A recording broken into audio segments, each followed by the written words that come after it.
আপনারা সবাই কেমন আছেন? আমিও আলহামদুলিল্লাহ ভালো আছি। আমরা সুখে দুঃখে, সকালে বিকালে, শীতকালে গ্রীষ্মকালে একজনের শুকরিয়া করি, তিনি কে? আল্লাহর শুকরিয়া করলে নেয়ামত বাড়ায় দেয় কে? আর শুকরিয়া না করলে নেয়ামত কেড়ে নেয় কে? লা ইন শাকারতুম লা আযীদান্নাকুম ওয়া লা ইন কাফারতুম ইন্না আযাবি লাশাদীদ। যদি শুকরিয়া করো নেয়ামত বাড়িয়ে দিব। কার কথা? আরো জোরে বলেন, কথাটা কার?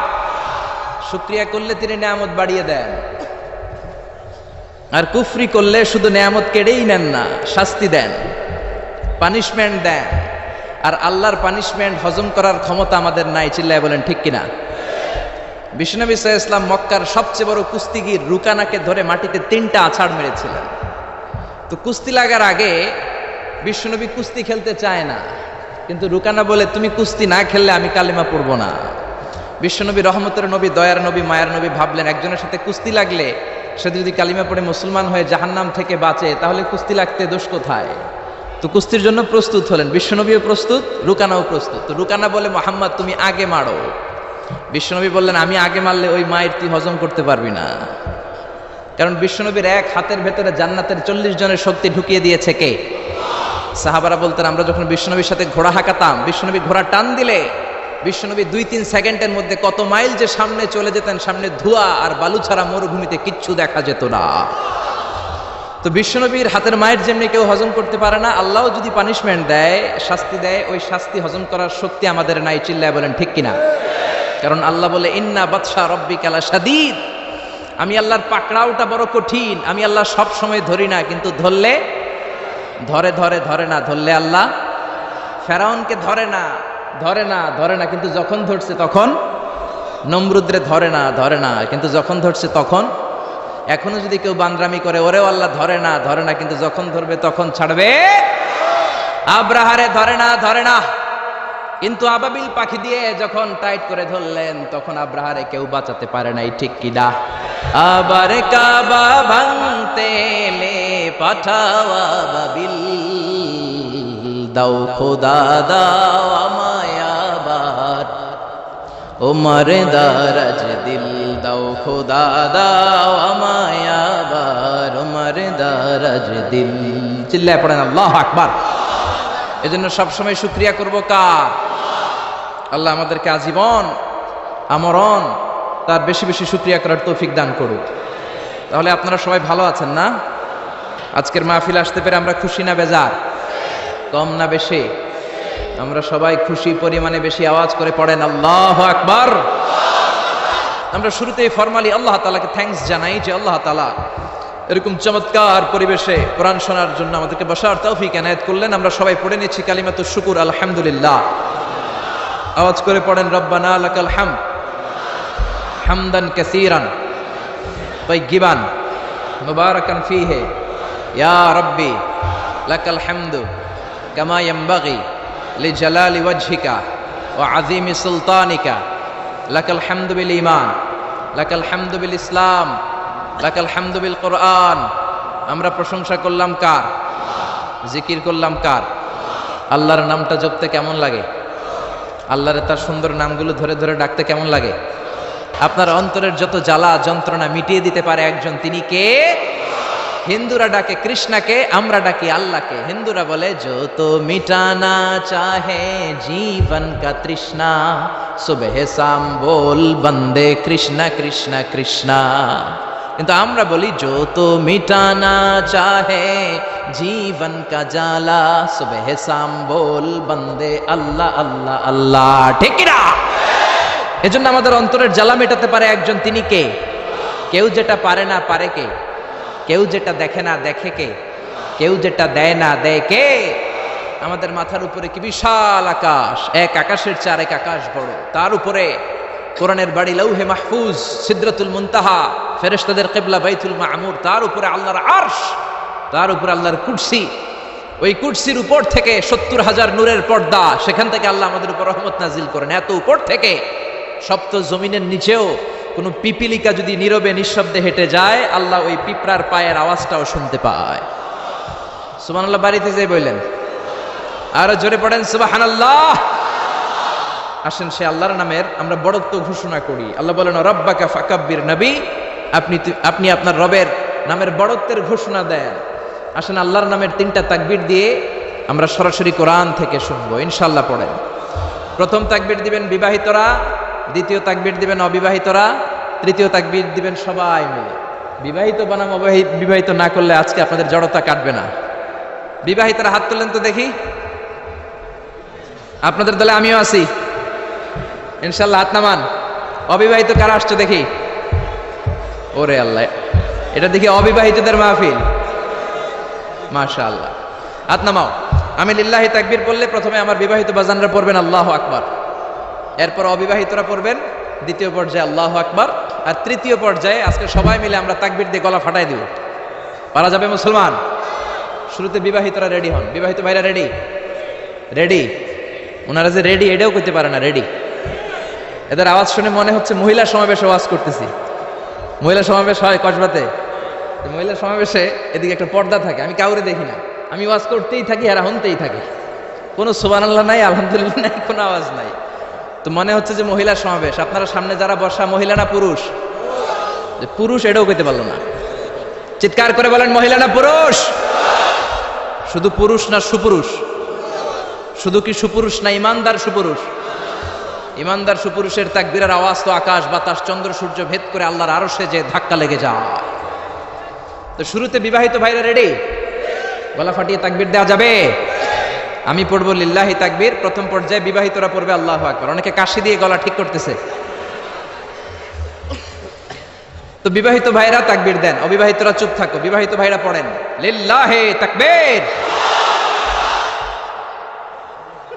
মাশাআল্লাহ, অনেক আওয়াজ হয়েছে, খারাপ না একেবারে। কি বলেন? খারাপ না, চলে চলে, আলহামদুলিল্লাহ। এবার অবিবাহিতরা, অবিবাহিত ভাইয়েরা কি রেডি?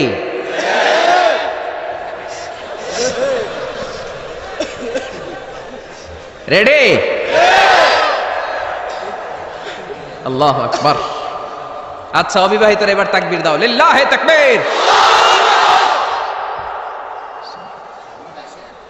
3-0 গোল। এবার বিবাহিত অবিবাহিত কোনো কথা নাই, আমরা সবাই মিলে 3টা তাকবীর দেব। তাকবীর নাম্বার 1, লিল্লাহি তাকবীর, লিল্লাহি তাকবীর, লিল্লাহি তাকবীর। আল্লাহ যদি কিয়ামতের দিন বলে যা তুই আমার নামে তাকবীর দিয়েছিস, তোরে আমি মাফ করে দিলাম, আমরা আল্লাহর কাছে শুধু মাফ চাই, নাজাত চাই, ঠিক কিনা? আর কিছু যে চাই না আমি, চাই গো নাজাত। আল্লাহ তোমার কাছে আমার এই মুনাজাত, আল্লাহ তোমার কাছে আমার এই মুনাজাত। পড়েন আমিন। আমি আমার খুতবার শুরুতে সূরা মুলকের প্রথম আয়াত তেলাওয়াত করেছি। আসুন আজকের এই চমৎকার রজনীতে, এই মুবারক রজনীতে, এই বরকতময় সন্ধ্যায় রাতে আমরা সূরাতুল মুলকের আলোকে কথা শুনি। আওয়াজ করে পড়েন ইনশাআল্লাহ। সূরাতুল মুলক আল কোরআন আল কারীমের 29তম পারায় অবস্থিত সর্বপ্রথম সূরা, 29 পারার প্রথম সূরা। সূরাটি মাক্কি সূরা। এই সূরায় রুকু রয়েছে 2টি, আয়াত আছে 30টি। অনেক বরকতময় সূরা। বিশ্বনবী বলেন ইন্না হাযিহি সূরা মানিআতুন মিন আযাবিল কবর। এই সূরাটা যে তেলাওয়াত করবে আল্লাহ তাআলা তাকে কবরের আযাব থেকে বাঁচায় দিবে। সুবহানাল্লাহ, আস্তে বলেন। কোন সূরা তেলাওয়াত করলে? সূরা মুলক। সবাই বলেন কোন সূরা? Consider this program, tafsir program, as a class. The person is delivering lecture, sitting in front of you, he is your teacher. And you all sitting guys are the students of Tafsirul Quran. এই প্রোগ্রামগুলো, শীতের প্রোগ্রামগুলোকে ক্লাসের মতো মনে করবেন, তাহলে কিছু শিখে যাওয়া যাবে। আমার আগে হযরতুল আল্লাম কামালউদ্দিন সৈয়দ কামালউদ্দিন জফরি সাহেব ছিলেন আমাদের শিক্ষক, আমরা ছিলাম কোরআনের ছাত্র। এখন আমি একটু করে বসার সুযোগ পেয়ে গেলাম, আমি হয়ে গেলাম শিক্ষক, আর আমরা সবাই কোরআনের ছাত্র। খুশি না বেজার?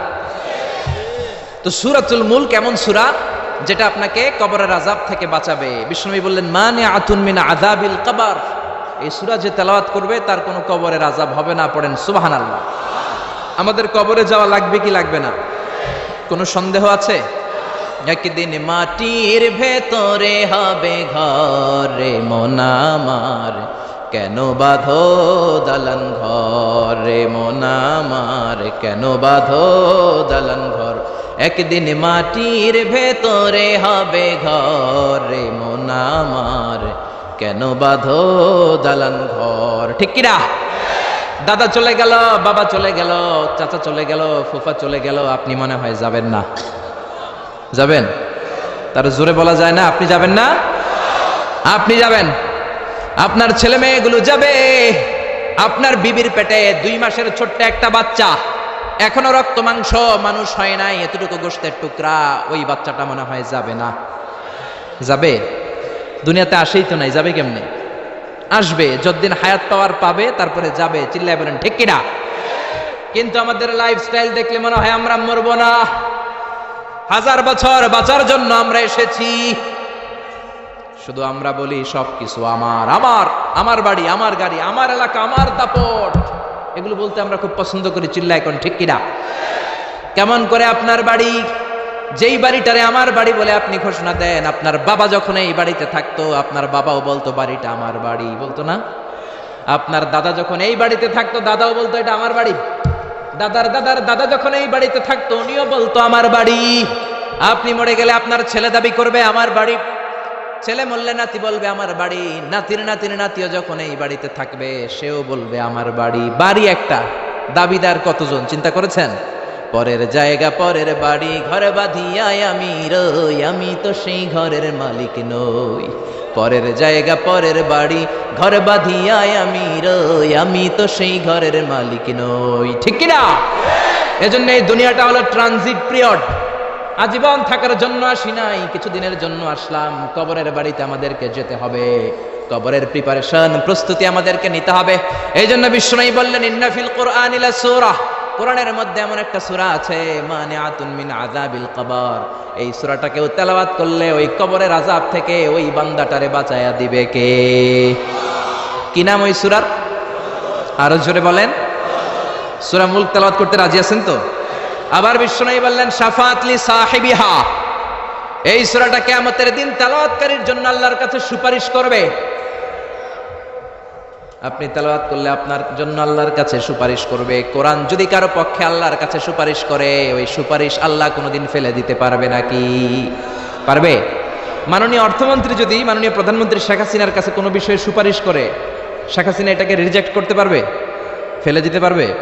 কারণ অর্থমন্ত্রীর সুপারিশ। চিল্লায় বলেন ঠিক কিনা? তেমনি কোরআন যদি কিয়ামতের দিন আপনার পক্ষে আল্লাহর কাছে সুপারিশ করে, কোরআনের সুপারিশও কবুল করে নিবে কে? আবার বিশ্বনবী বললেন খাসামাত আন সাহিবিহা, এই সূরাটা কিয়ামতের দিন তেলাওয়াতকারীর পক্ষ নিয়ে আল্লাহর সাথে ডিবেট করবে, ঝগড়া করবে, তর্ক করবে। আল্লাহর সাথে ডিবেট, আল্লাহর সাথে ঝগড়া, সাহস বেশি না কম? জোরে বলেন। আল্লাহর সাথে ঝগড়া করবে, তর্ক করবে, কতক্ষণ? হাত্তা আদখালাহুল্লাহুল জান্নাহ, যতক্ষণ না আল্লাহ তাআলা এই সূরার তেলাওয়াতকারীকে জান্নাতে ঢুকিয়ে না দেয় ততক্ষণ এই সূরা আল্লাহর সাথে তর্ক করতেই থাকবে। চিল্লায় সবাই পড়েন আল্লাহু আকবার। এজন্য বিশ্বনবী বলতেন মান কারা বিহা ফি লাইলাতিন ফাকাদ আকসারা ওয়া আতাবা, রাত্রি বেলা এই সূরাটা যে তেলাওয়াত করবে তার আমলনামাটা সওয়াব দিয়ে পরিপূর্ণ করে দিবে কে? এখন দিন নাকি রাত? জোরে বলেন। এখন সূরাতুল মুলকের তাফসীর শুনলে প্রত্যেকের আমলনামাটারে সওয়াব দিয়ে পূর্ণ করে দিবে কে? এজন্য বিশ্বনবী বলতেন আমি চাই আমার প্রতিটা উম্মতের হৃদয়ে এই সূরাটা গাঁথা থাক, আমি চাই আমার প্রতিটা উম্মতের সিনার ভিতরে সূরাতুল মুলকটা মুখস্থ থাক, আমি চাই আমার প্রতিটা উম্মতের কলিজার ভিতরে এই সূরাটা হিফজ করা থাক। পড়েন সুবহানাল্লাহ। এজন্য বিশ্বনবীর উম্মত হিসেবে এই সূরাতুল মুলক আমাদের মুখস্থ থাকার দরকার আছে না নাই? জোরে বলেন। সূরা মুলক মুখস্থ করতে রাজি আছেন? যে কয়েকজন ইনশাআল্লাহ বলছেন শুধু তারা করবেন, বাকিরা করবেন না। সূরাতুল মুলক মুখস্থ করতে রাজি আছেন সবাই? এই সূরার মাত্র 30টা আয়াত। কয়টা? এক মাসে কয়দিন? আপনাদের এই আড়াইবাড়ি এলাকায় কয়দিন? এদিকে 30 দিন। তাহলে প্রতিদিন যদি একটা করে আয়াত মুখস্থ করেন, পুরা সূরাটা মুখস্থ করতে লাগবে কয়দিন? জোরে বলেন না। তাহলে আগামী এক মাসে আমরা এই সূরাতুল মুলক মুখস্থ করে ফেলবো। রাজি আছেন? রাজি আছেন সবাই? আল্লাহ তুমি কবুল করো। এখন পড়া শোনাবেন কার কাছে? এটা আপনাদের হোমওয়ার্ক, বাড়ির কাজ, হোম টাস্ক, আল ওয়াজিব আল মানজিলি। এক মাস পরে তো আমি থাকবো না, আমি তো ওয়াজ করে চম্পট। পড়া শোনাবেন এলাকার ইমাম সাহেবদের কাছে, খতিব সাহেবদের কাছে, হাফেজ সাহেবদের কাছে, বলবেন আজহারি ভাই এসেছিল, এসে সূরাতুল মুলক আমাদেরকে পড়া দিয়ে গেছে। মুখস্থ করতে রাজি আছেন সবাই? সবাই রাজি? দিস সূরা is an eye opener for you. এই সূরাটা আপনার চোখকে খুলে দিবে, আপনার চিন্তার জগতে একটা আন্দোলন তৈরি করবে, আপনার ঘুমন্ত বিবেককে জাগিয়ে তুলবে। সুবহানাল্লাহ পড়েন। নাস্তিকদের জন্য এই সূরার ভেতরে আল্লাহ তাআলা কিছু ডোজ দিয়ে দিয়েছে, কিছু মেডিসিন। এজন্য এই সূরার আলোকে আমরা জানার চেষ্টা করব কি কি মেডিসিন আল্লাহ নাস্তিকদের জন্য দিলেন। আমরা আল্লাহকে বিশ্বাস করি তাই আমরা আস্তিক, আর যারা বিশ্বাস করে না তারা কি? বাংলার জমিনে এরকম কিছু নাস্তিক আছে না নাই? নতুন এক নাস্তিক এসেছে, আসাদ নূর, ঠিক কিনা? ফেসবুকের লাইভে এসে সে বলেছে প্রতিদিন নাকি সকালবেলা কোরআনের উপরে পেশাব করবে। এটা কি মানুষ না মানুষ? এটা জাহান্নামের নরকীট আর পিতৃ পরিচয়হীন জারদ সন্তান। জোরে বলেন ঠিক কিনা? বাংলাদেশ সরকারের উচিত এই বেয়াদবটাকে আইনের আওতায় আনা, বিচারের আওতায় আনা, বিশাল সমাবেশ করে লক্ষ মানুষের সামনে ফাঁসির রশিতে ঝুলিয়ে দেয়া। এই বেয়াদবটাকে শেল্টার দিচ্ছে মুফাসসিল ইসলাম ইংল্যান্ড থেকে আরেক নাস্তিক উল্লুক্কা পাঠা। গভর্নমেন্টের উচিত এই বেয়াদবটাকেও আইনের আওতায় এনে ইন্টারপোলের পুলিশের মাধ্যমে ওই বেয়াদবটাকেও ফাঁসি দেয়া। চিল্লায় বলেন ঠিক কিনা? 92% মুসলিম যে দেশে বসবাস করে ওই দেশে বসে কোরআনকে গালি দেওয়ার স্পর্ধা তোর আসলো কোত্থেকে? চিল্লায় এখন ঠিক কিনা? এজন্য আমাদেরকে এক থাকতে হবে, ন্যাক থাকতে হবে। কোরআনের বিরুদ্ধে কথা বললে তাদেরকে কোনো ধরনের চান্স দেওয়া যাবে না। চিল্লায় এখন ঠিক কিনা? যারা কোরআনের গালি দেয় তারা এই জমিনটা চিনে নাই। এই জমিন পীর আউলিয়াদের জমিন, এ জমিন দাড়িওয়ালাদের জমিন, টুপিওয়ালাদের জমিন, এ জমিন আলিয়া মাদ্রাসার জমিন, কৌমি মাদ্রাসার জমিন, এ জমিন টঙ্গীর তুরাকপাড়ের বিশ্ব ইস্তেমার জমিন। জোরে কোন ঠিক কিনা?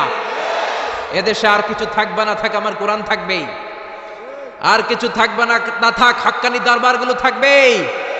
যে দেশে আল্লাহু আকবার ধ্বনির সাথে সকালে সূর্য ওঠে, আল্লাহু আকবার ধ্বনির সাথে সাথে সকালে সূর্য ডুবে, ও দেশে আর কিছু না থাক, আমার কোরআন থাকবেই। চিল্লায় এখন ঠিক কিনা? ওই কোরআনের জন্য আমরা জীবন বাজি রাখতে রাজি আছি। চিল্লায় এখন ঠিক কিনা? কারা কারা রাজি? দুহা তুচু করে আল্লাহর দেখা।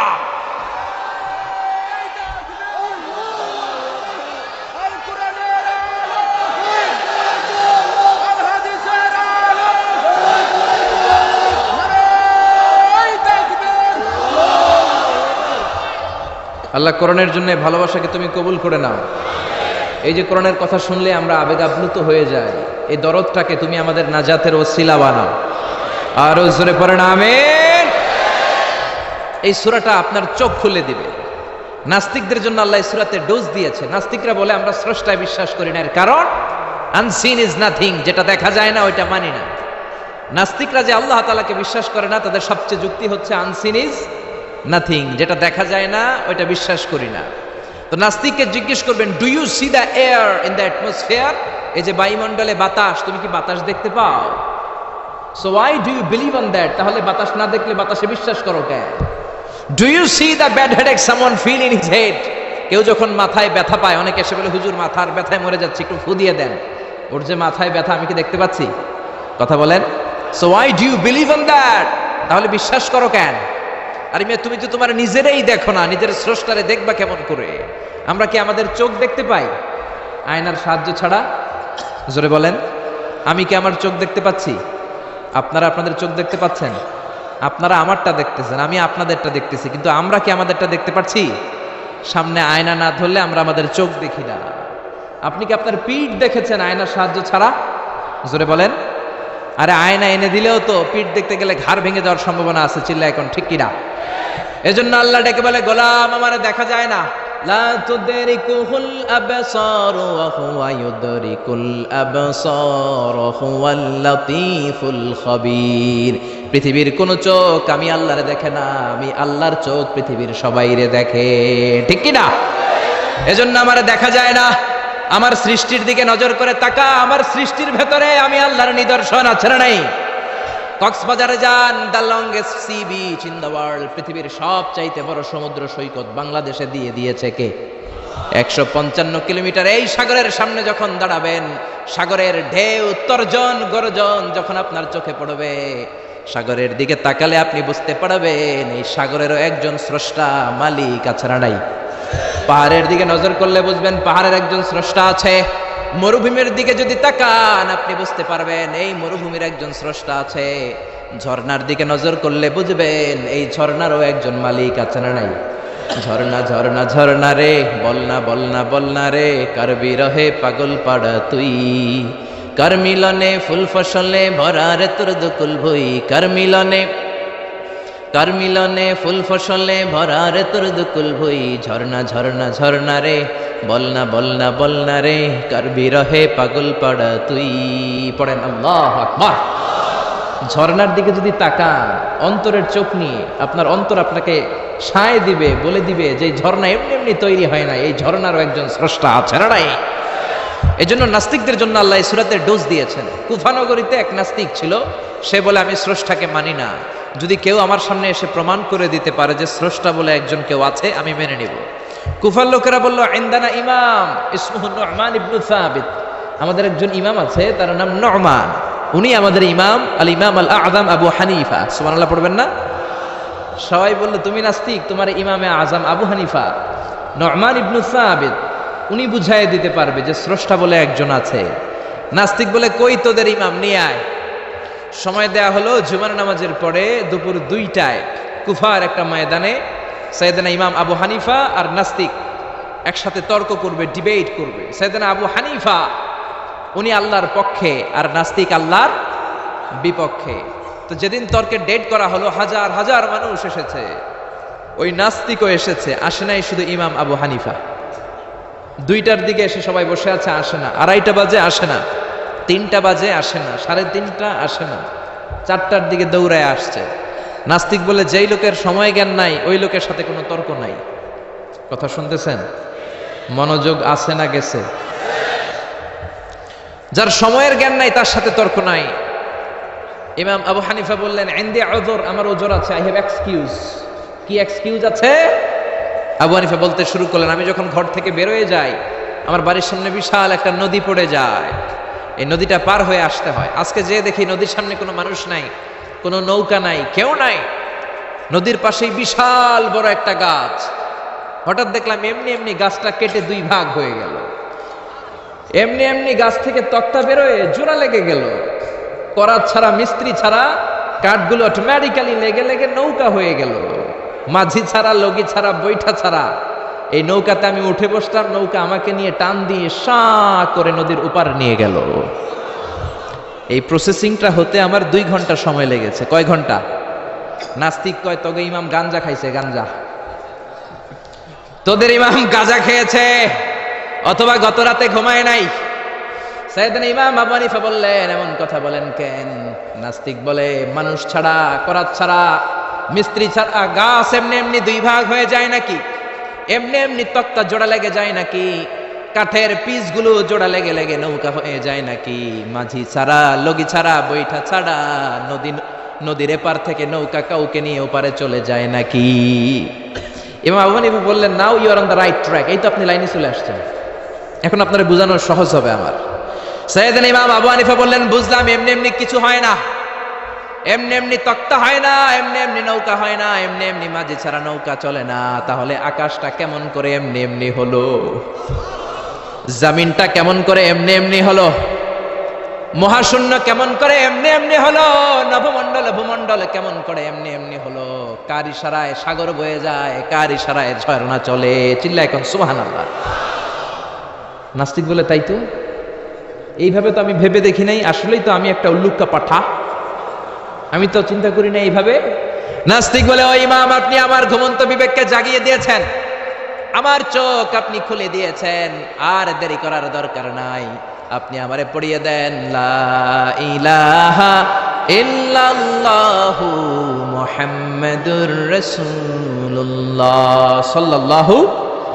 এজন্য এই সূরার ভিতরে নাস্তিকদের জন্য কিছু মেডিসিন দিয়েছে কে? আরো জোরে সবাই বলেন কে? সূরার নাম আরো জোরে সবাই বলেন না, কি নাম? সূরা মুলক। মুলক মানে ক্ষমতা, মুলক মানে কি? মুলক মানে পাওয়ার, মুলক মানে অথরিটি, মুলক মানে সভরেনিটি। আল্লাহ শুরু করলেন তাবারাকাল্লাযী বিয়াদিহিল মুলকু ওয়া হুয়া আলা কুল্লি শাইইন কাদির। সুমহান সেই সত্তা যার হাতে ক্ষমতা, আর তিনি পৃথিবীর সব কিছু করার ব্যাপারে সক্ষমতা রাখেন। সুবহানাল্লাহ। আল্লাহ শুরু করলেন তাবারাকা দিয়ে, তাবারাকাল্লাযী বিয়াদিহিল মুলক। সুমহান সেই সত্তা যার হাতে ক্ষমতা। ক্ষমতা কার হাতে? সবাই বলেন কার হাতে? নাকি আপনাদের হাতে? আপনারা তো বলেন ক্ষমতা আপনাদের হাতে, বলেন না? জনগণ সকল ক্ষমতার উৎস, বলেন না? এটা রাষ্ট্রীয় কুফুরি। রাষ্ট্র থেকেও কিছু কুফুরি আমাদেরকে শেখানো হয়। এজন্য রাষ্ট্রের সব সিগন্যাল মেনে নেওয়া যাবে না। চিল্লা এখন ঠিক কিনা? জনগণ সকল ক্ষমতার উৎস নয়। সকল ক্ষমতার উৎস হচ্ছে একজন, তিনি কে? একটু খেয়াল করে বুঝে উত্তর দেন। কেমন করে আপনি ক্ষমতার উৎস হন? আপনার যখন পেটে ব্যথা হয় আপনি বিছানায় গড়াগড়ি খান কি খান না? ডায়রিয়া হলে চিল্লাচিল্লি করেন কি করেন না? তো আপনি না ক্ষমতার উৎস, আপনি চিল্লাচিল্লি করেন কেন? 3 বার ডায়রিয়ার কারণে টয়লেটে গেলে 4র্থবার আর চেহারার দিকে তাকানো যায় না। 5 বার বাথরুমে গেলে বাইরে একা আই আর হাইতান্ন আই মরি যাইও। তো হাইতান্ন কিল্লাই? আপনার ক্ষমতার মালিক। ডায়রিয়া হলে আপনি টয়লেট থেকে বের হয়ে বলবেন আমি ক্ষমতার মালিক, এই জন্য আমার ডায়রিয়া হয়েছে। আসলে আমরা ক্ষমতার মালিক নই। ক্ষমতার মালিক একজন, তিনি কে? আমরা হলাম সবাই দুর্বল। ওয়া খুলিকাল ইনসানু দাঈফা। আমাদেরকে দুর্বল বানিয়ে আল্লাহ তৈরি করেছেন। শুধু আমরাই দুর্বল নই, আমরা দুর্বলের ঘরের দুর্বল। আমরা দুর্বল, আমাদের বাবাও দুর্বল, দাদাও দুর্বল। তার মানে দুর্বলের ঘরের আমরা তো দুর্বল। রিকশার টায়ার পাংচার হলে আমরা বাজারে লাফ দিয়ে উঠি। লাভ দেন না? আমি কত লাভ দিছি? আমি তো এক জেলা থেকে আরেক জেলায় তাফসীর প্রোগ্রামের কারণে যাওয়া লাগে।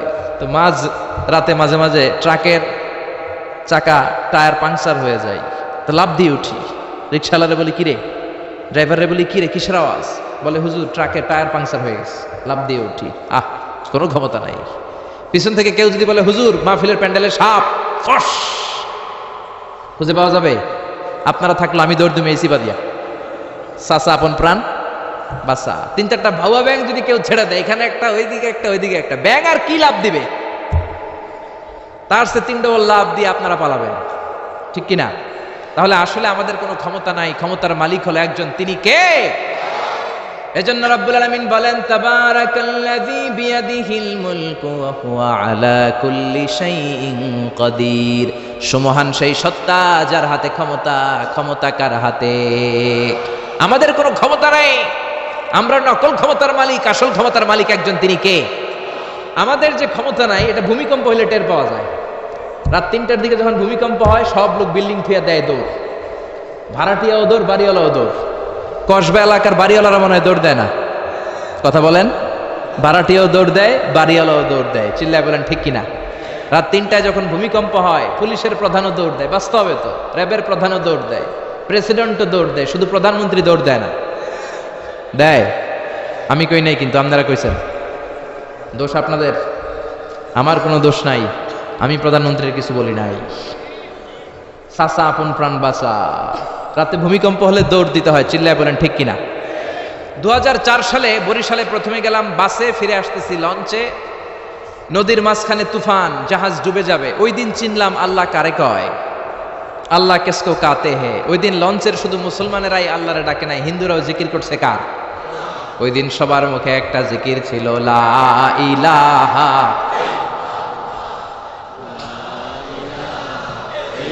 লা ইলাহা ইল্লাল্লাহু মুহাম্মাদুর রাসূলুল্লাহ। লঞ্চের সবাই সেদিন চিৎকার দিয়ে বলছে বাঁচাও। আমি বললাম কে বাঁচাবে? কই হুজুর আপনি বাঁচাবেন।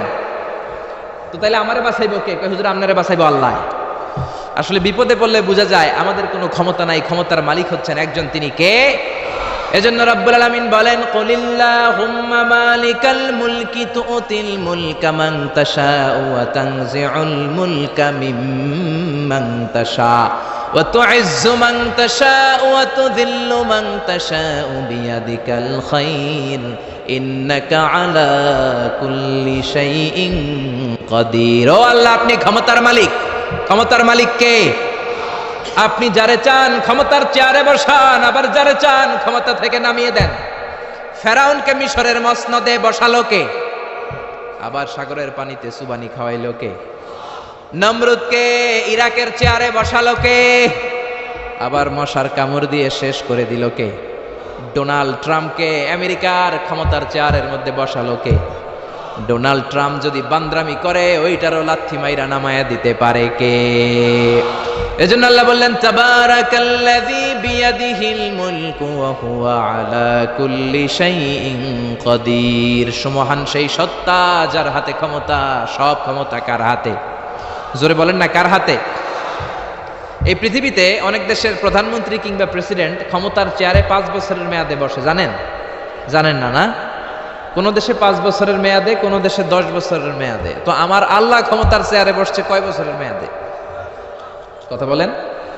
20 বছর, 50 বছর, 100, 200, এর চেয়ে বেশি? উনার ক্ষমতার নির্দিষ্ট মেয়াদ নাই, উনার আজীবন মেয়াদ। সুবহানাল্লাহ কইবেন না? হুয়াল আউয়ালু ওয়াল আখিরু ওয়াল যাহিরু ওয়াল বাতিন ওয়া হুয়া বিকুল্লি শাইইন আলিম। আল্লাহ বললেন আমি প্রথম, আমি শেষ, আমি প্রকাশ্য, আমি গোপন। অনাদিকাল থেকে আমি আল্লাহ ক্ষমতার চেয়ারে বসা, অনন্তকাল পর্যন্ত থাকব। ঠিক কি না? 5 বছর 10 বছরের মেয়াদে আল্লাহ ক্ষমতার চেয়ারে বসে নাই। আল্লাহর ক্ষমতার মেয়াদ হচ্ছে আজীবন মেয়াদ। চিল্লায় বলেন ঠিক কি না? বুঝে শুনে উত্তর দিবেন।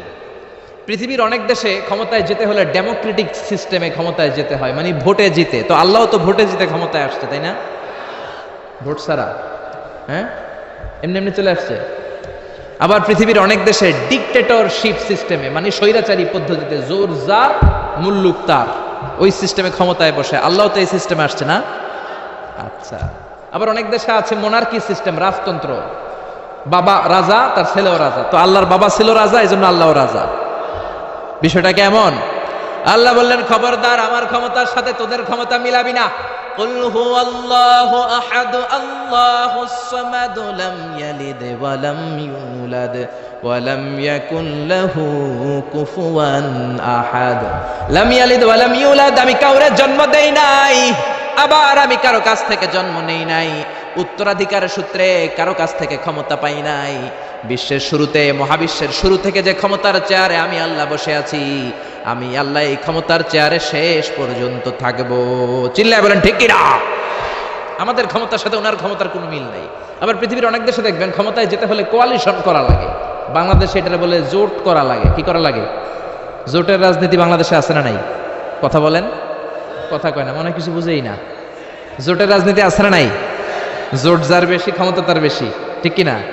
প্রথমে শুরু হইল 4 দলীয় জোট, তারপর 14 দলীয়, তারপর 18 দলীয়, এরপর 20 দলীয়, এরপর মহাজোট, এবার হবে মহাজোট।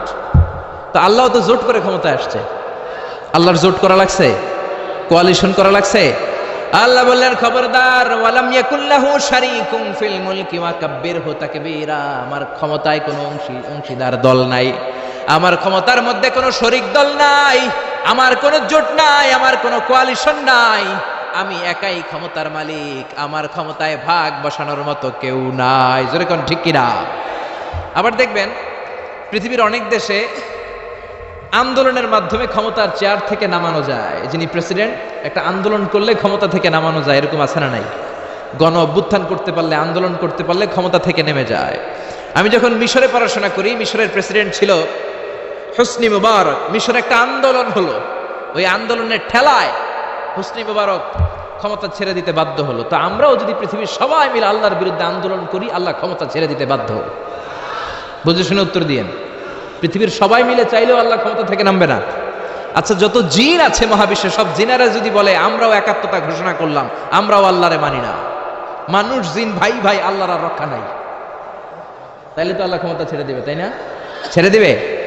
আবার ফেরেশতারাও যদি বলে আমরাও মানি না, মানুষ জিন ফেরেশতা 3 দলীয় জোট। কয় দলীয়? কথা বলেন। মানুষ জিন ফেরেশতা 3 দলীয় জোট করে যদি আল্লাহর ব্যাপারে বিদ্রোহ করি, তাহলে আল্লাহর ক্ষমতা শেষ নাকি? আল্লাহর ক্ষমতা শেষ? আল্লাহ বললেন ওয়া আন্নাকুম গায়রু মুআজিজিল্লাহ।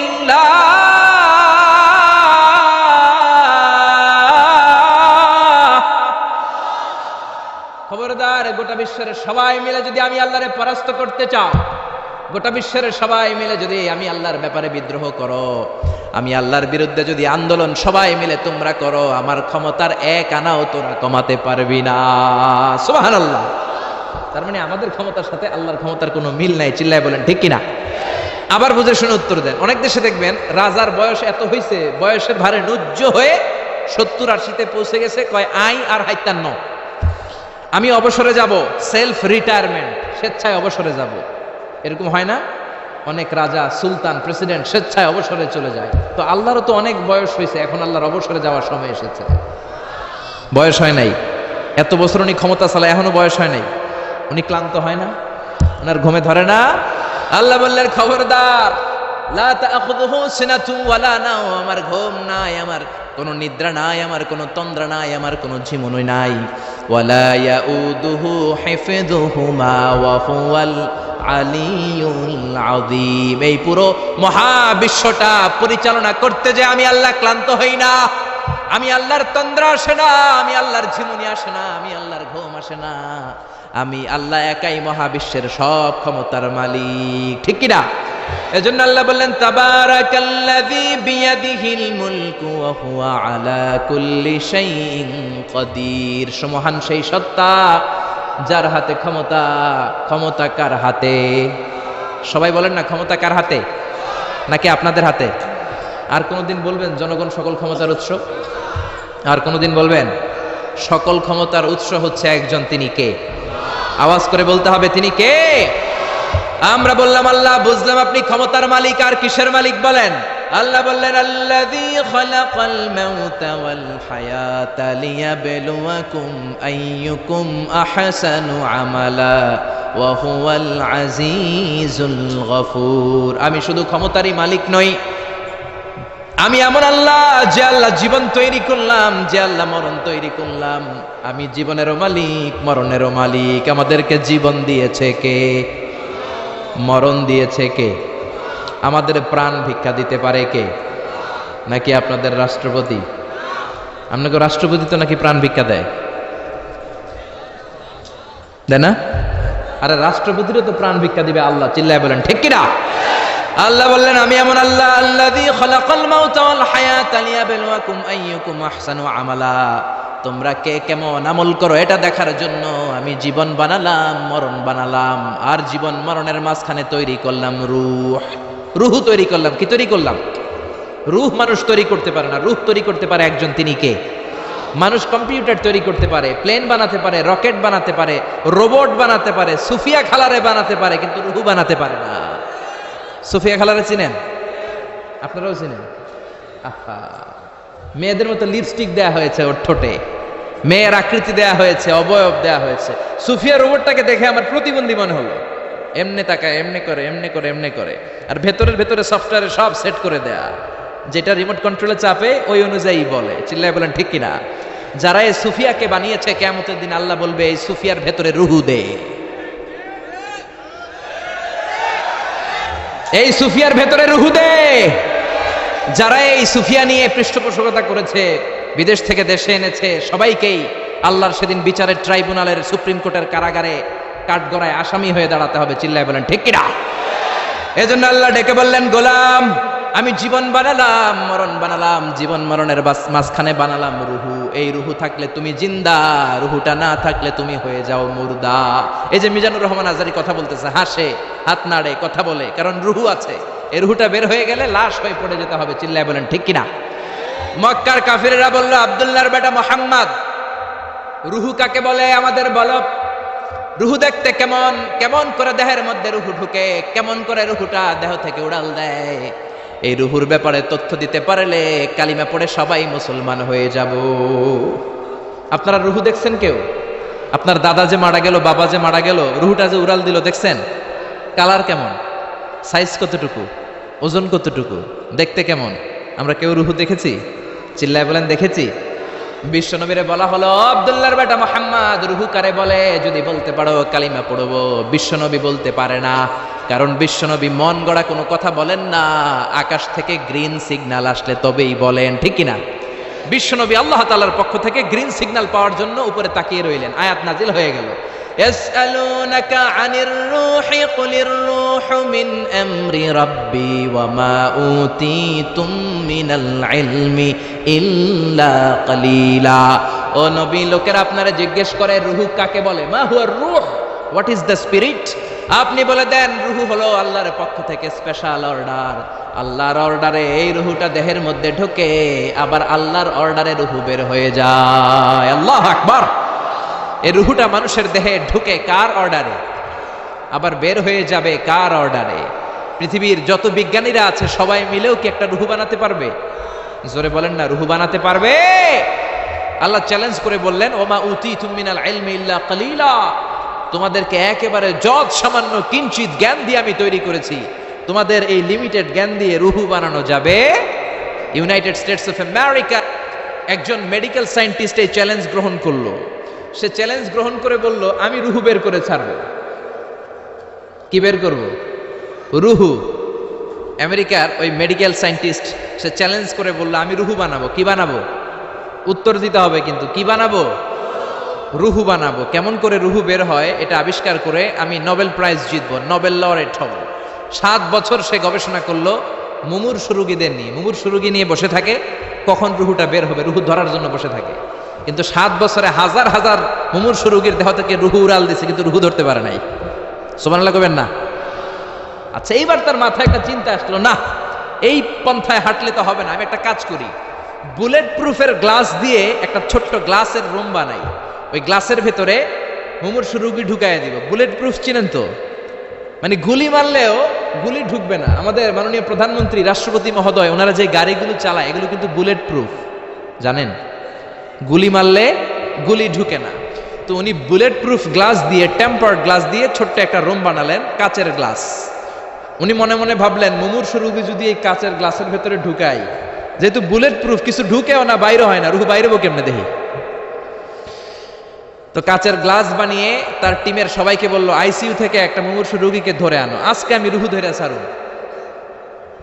তো মুমূর্ষু রোগীকে আনা হয়েছে ইন্টেন্সিভ কেয়ার ইউনিট থেকে, তাকে কৃত্রিম অক্সিজেন দিয়ে লাইফ সাপোর্টে রাখা হয়েছে। মেডিকেল টিমের প্রধান বলে, এই লোকটারে এই বুলেট প্রুফ গ্লাসের যে ছোট্ট রুম, এটার ভিতরে ঢুকানোর আগে চেক হিজ বিপি, তার বিপি মাপ, ব্লাড প্রেশার মাপ। তো মেপে দেখে ঠিক আছে। ওজন মাপ, বলে ওজন মাপা হলো, ওজন হচ্ছে 80 কেজি, 80 কিলোগ্রাম। কত কেজি? 80।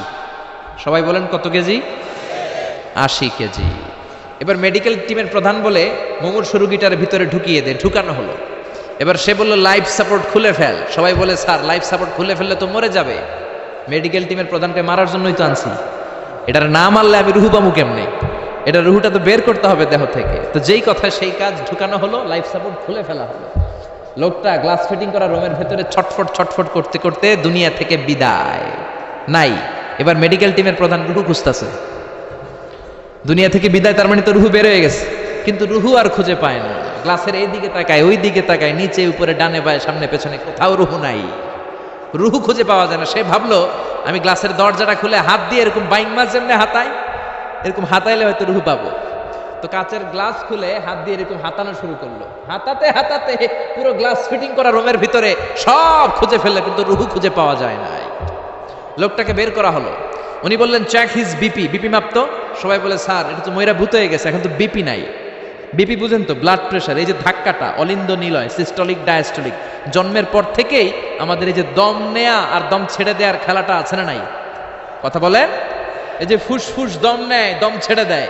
শীতের রাতে আপনি কম্বল গায়ে দিয়ে ঘুমায় যান, আপনার দমও কি ঘুমায় যায়? আপনার দম ঘুমাইলে তো আপনি ঠুস। আয় রে মানুষ রঙিন ফানুস, দম ফুরাইলে তবু তো ভাই কারোরই নাই একটুখানি। আয় রে মানুষ রঙিন ফানুস, রঙিন ফানুস, আয় রে মানুষ। পড়েন আল্লাহু আকবার। এবার মেডিকেল টিমের প্রধান বলে, চেক হিজ বিপি, বিপি মাপ। সবাই বলে বিপি নাই, কিন্তু ওজন আছে না নাই? মরার পরেও তো একটা লাশের ওজন থাকে কি থাকে না? এবার মেডিকেল টিমের প্রধান বলে, চেক হিজ ওয়েট, ওজন মাপ। এবার ওজন স্কেলে শোয়ানোর পরে দেখা গেল লোকটা মরার আগে ছিল 80, এখন হয়ে গেছে 78 কেজি। কয় কেজি? মরার আগে লোকটা ছিল কয় কেজি? মরার পরে ওজন দেওয়ার পরে ওজন হয়ে গেছে কয় কেজি? কমছে কয় কেজি?